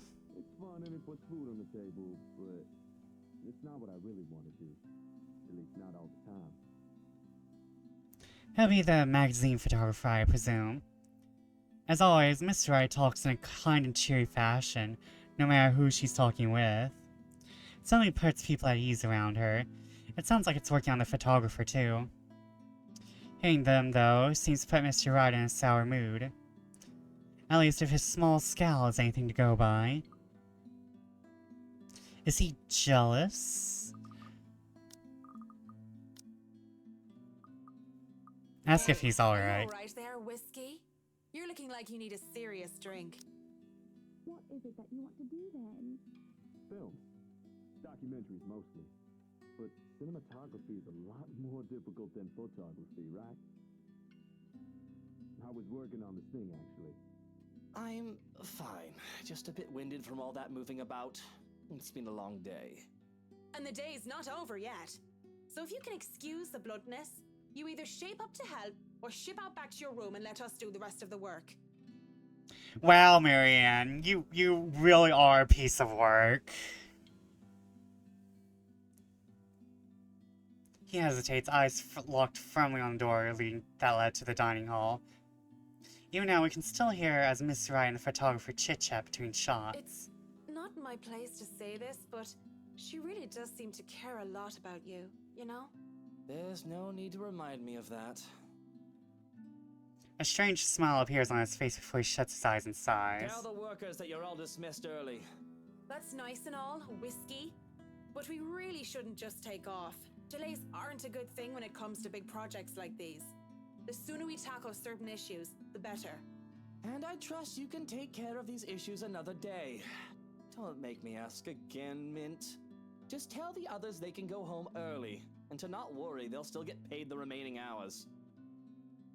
I don't know what prompted this. The other he's putting on, though? I know better than to meddle and prod further. Besides... Fine, you're the boss. Walking out of the kitchen, I just accept the fact that whatever he says will go while under his roof. Mrs. Ryan, a photographer, is still too busy in conversation to notice me as I make my way through the dining hall. Besides, I don't want to ruin their fun. Well, it wasn't really a big thing. People didn't like Blue Fonzie very much. People don't like a film about colors. I suppose they would have liked Blue Bibby a lot more. Going to the foyer has made me stumble upon the family butler once more, who raises a brow at my presence. And where are you off to in a hurry, Miss McCulloch? The foreman is looking for you. The Bratwurst wants us off the clock. He's dismissing us early because of... Oh, I don't know. He just wants us out of here. I'll go and call a cab for you then. It would be for the best that you leave when he asks you to. I don't doubt it. My ride back to the city doesn't take too long to get there. Here. Granted, there were some difficulties at first because the driver didn't know where the Ermengarde mansion is. He tried to hand us over GPS coordinates from our smartphones or some other techno-babble I didn't care about, and the butler didn't understand. But as soon as we told him it's that haunted mansion over in Ansem Village, he knew just the place. We just can't stop bitching, can't she? No. And finally headed over, albeit with some hesitation. All the way back to the city, the driver keeps complaining about that place giving him the willies. It gives me willies too. I would have loved to snap at him. As soon as the thought occurs to me, another blossoms in the forefront of my mind.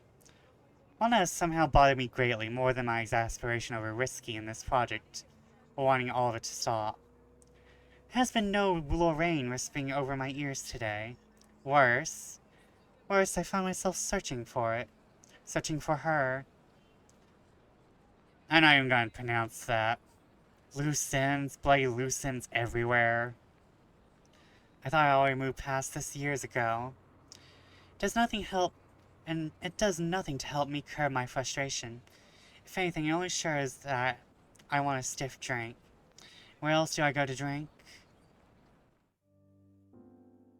Tuesdays are for karaoke, and Wednesdays improv. Usually it's these four guys who did hilarious games. The one with Irish drinking songs are always a crowd favorite. Though I love a good laugh, stand-up comedy isn't my thing. Without Cam or Haruna or any other distractions. I end up drinking a lot more this time. And when there's several balls of beer in me, I get really, really embarrassing. Hey! G! Psst! G, come over here. Oh no, she refers to people as their initials. I need you for something. It's a good thing that the bartender is a nice fellow. I probably would have been kicked out of other places by now, or worse. If push comes to shove, all he would do is give me an easy smile and shake of his head, even when he's attending to other customers, just like now. Give me a moment, will ya? I gotta go check on her. He's some Asian guy. I'm pretty sure I've seen him here and there before a couple times, although he never talks to anyone else except G. The girls used to be all over him too, but he always turned them away. I'll be here. You go do that before she falls over. Oh god, Ashton. You shouldn't be here. Ashton, save yourself while you're still likable. All right, all right. What is it? Oh no. Is this like the brother of the cop? Do you need someone to help you get home? Bartender, pour the wine. Oh no, who's this personality? She's lost her fucking accent. I think that's enough alcohol for you, little missy. I'm cutting you off. A line comes from the back of my throat as he pulls my bottle away. I have no hope of getting them back once they're behind the counter. Even in my drunken mind, I don't dare hop over for them. I was thinking that too. Because what little sense I have left knows I'd sooner take a floor dive than succeed in wresting a bottle from a sober man. She drank away her accent. That doesn't stop me from trying to reach out with my arms like a stupid idiot anyway. He smiles and shakes his head, just like I know he would, before going back to the other guy. Right now, where were we? How you holding up, boy? With no drink and no one to really chat with, I would have gone home or gone to sleep on the bar right there and then. But I'm not ready to stand up and try to trek back home just yet. Same old, same old. I'm still on the Luxborn firm case. Those blokes they talk about being in dark suits, whisking people into the night or some shit and all that. Didn't the media call it some ridiculous name in the morning news? What is it this time? Wait, don't answer that. They've called it a lot of things. As long as people don't start running around and claiming they're the Illuminati. So, what have you got for me this time, G? Anything good? Slow down there. You haven't even told me what sort of dealing dosh we got. Who are you looking into this time? The talk would have interested me, would have kept my attention, if I gave a damn. But in my current state, I can barely give two fucks about the things going on around me. All these words are just buzzing, barely surfacing from the sea of sounds that is the pub. I want to stay that way, perhaps even drown if I didn't hear his name. Luke Wright. You know the guy. And don't pretend like you don't, G. It takes a special kind of ignorant not to know who he is. That smug blonde who likes throwing round his money. He was just here a few days ago, as a matter of fact. Great tipper, if you think him just dumping a wad of cash on the counter after having too much whiskey counts as tipping. Why are you asking? He dirty? You have He no dirty? idea, G. He's probably the worst sort you can imagine. Luke fucking Wright. Fucking whiskey. Even without him around, I'm still hearing about the guy. What the absolute fuck? Despite this, I find myself getting up and sauntering over to join them before I pipe up. Is this smart talk about Luke fucking Wright I'm hearing, eh? Oh god, no. No. No. Run away, boys. Run away. Save yourselves. Private conversation here, lady. There's only amusement on G's face. The Asian guy, he starts to look ticked off as hell. Don't worry, Holmes. She's clean. And she might be able to help you with your, predicament. Course. A drunk's just stumbled through here with what I need. Get real, G.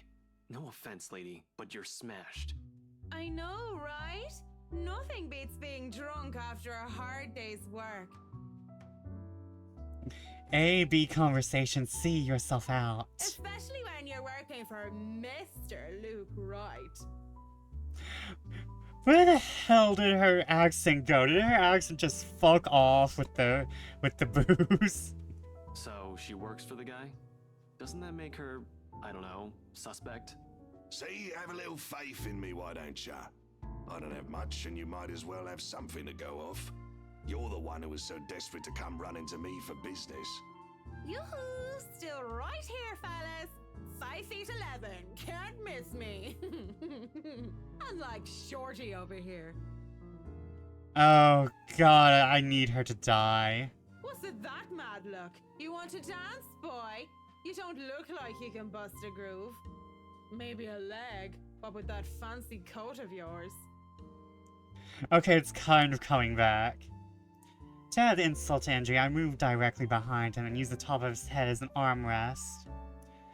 When he shakes me off, I plop into the seat next to him. Don't try me. You can hardly stay on your feet. We don't want to ruin your fancy coat, do we? Ah, children, the both of ya. But you're still standing after all that, are ya? Matt, you see this giantess? She's a legendary regular here. Been treated like there's no tomorrow. Ashton has the coolest voice actor. I'm a bit jealous. Can't do that anymore or my liver will give out on me. Good with the mic, too. Don't see you much recently, but I guess you're always busy, aren't you? You're some fancy designer or something, if I remember correctly. Wait, I know you. You were at the open house for the mansion. Yeah, that's right. Marianne McCulloch. I'm a famous interior designer extraordinaire. Ooh, that rhymes. Anyway, you guys were talking about that weenie Luke Wright, right? or something. Can't really talk about it. I don't even know if I can trust you, even if G said you're clean. But anything would be of help. Well, I don't gossip about my clients, if that's all there is to this. You wanted to gossip about him a few minutes ago, Marianne. And that was the beer talking, not Marianne. You won't mind if we ask the beer a few questions then? Maybe. Depends on who's asking and what they're asking. But seriously, that guy is abso-fucking-lutely frustrating. I regret not listening in on them. One moment, he's an absolute dickhead. And then he's acting like an actual decent human being the next. I just can't figure him out. I can't imagine how that pretty wife of his can put up with him. If I were her, I'd dump his flat arse straight up. Is that the key? Maybe. And I'm not just saying that because I think Hannah's pretty or anything. Luke is a catch too, they both are. But I really cannot, for the love of all things holy, see how they even work out together. So, Luke Wright, have you noticed anything strange about him while you were working with him? Anything peculiar? Of note? You're the one being peachy right about now, Holmes. But nah, nothing that comes to mind off the top of my head. He's just like most rich, smarmy arseholes and then some. If we listen and we have a bit more info, yeah, I regret that now. A giggle bubbles up and I press my cheek against the cold countertop with my eyes shut tight, just because. Eventually cracking one eye open, just in case they thought I fell asleep, I grin at Holmes. So, Holmes, I'm guessing you're some private detective or something. Is it Hannah? Did she pay you to look if he's been cheating or some such? Hannah's the wife, right? What about her? How is she? How is she or how is she? Well and good. Definitely the nicer of the two and sexy as sin to boot. Not a private detective then? Are you from one of them tabloids wanting to know if the Luke Wright doesn't know how to put his pants on right? Pants. I'd take the pants off of... Ah, here we go. Slipping and slipping.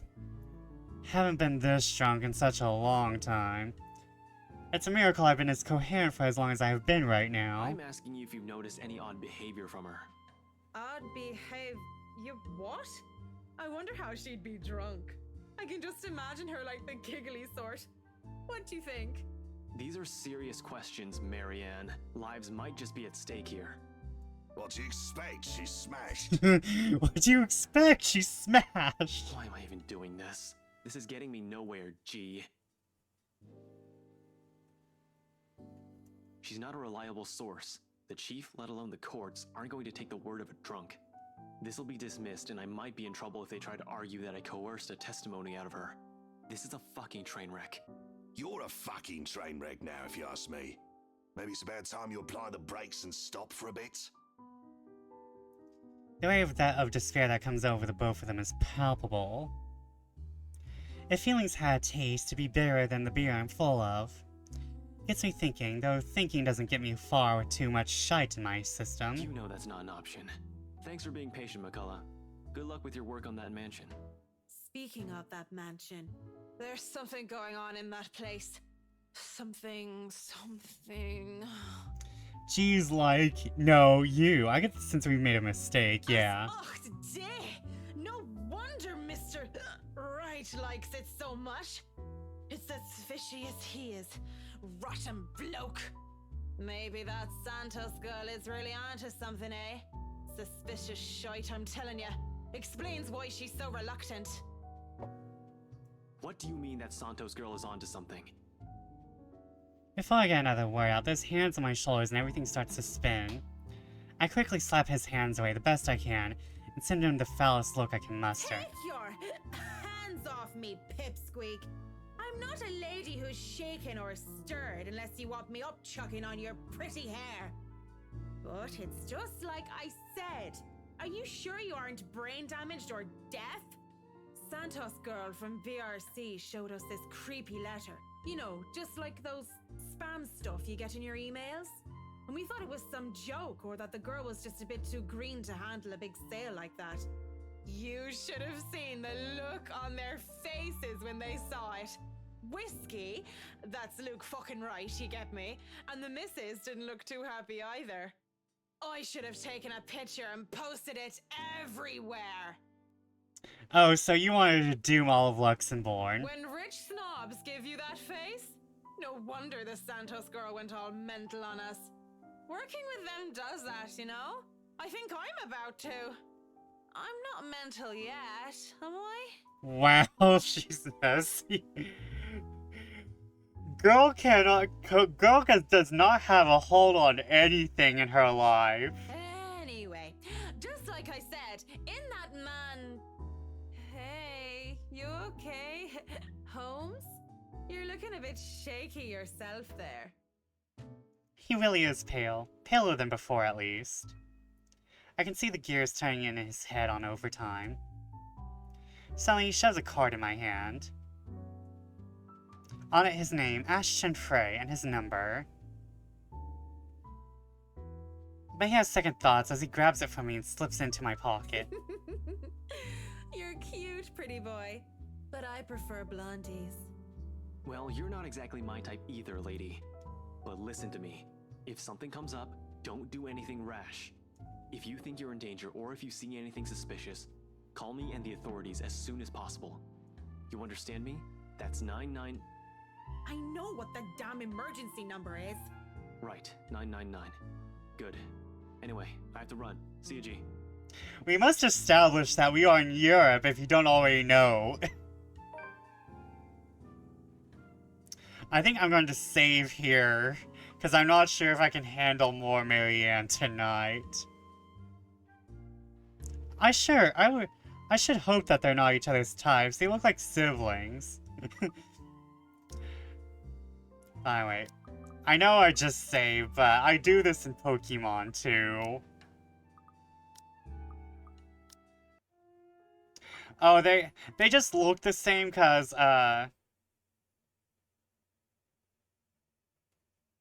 because of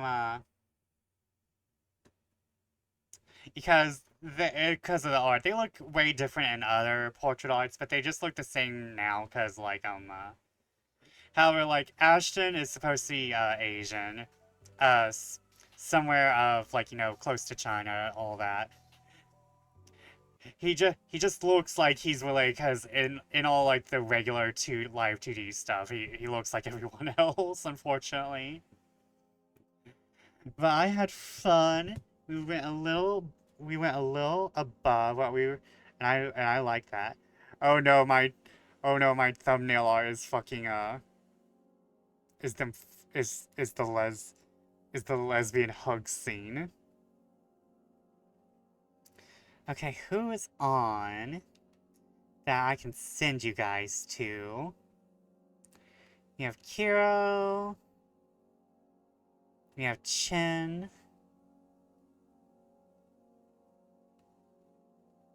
I need to scrub my ears out from all that drunk Marianne. I need to wash myself free of Marianne, not gonna lie. I think it's just Chin on tonight. I mean, there is Kiro, but I think he's at the end game of Persona. And I also technically rated him when we rated Tillier Kira the other night, so... To Chin! Chin is a lovely chinchilla. Also plays FF14, but he's mostly been doing a lot of randomizers. He's playing Legend of Zelda Ocarina of Time again. I have all these friends and they all play the same exact game.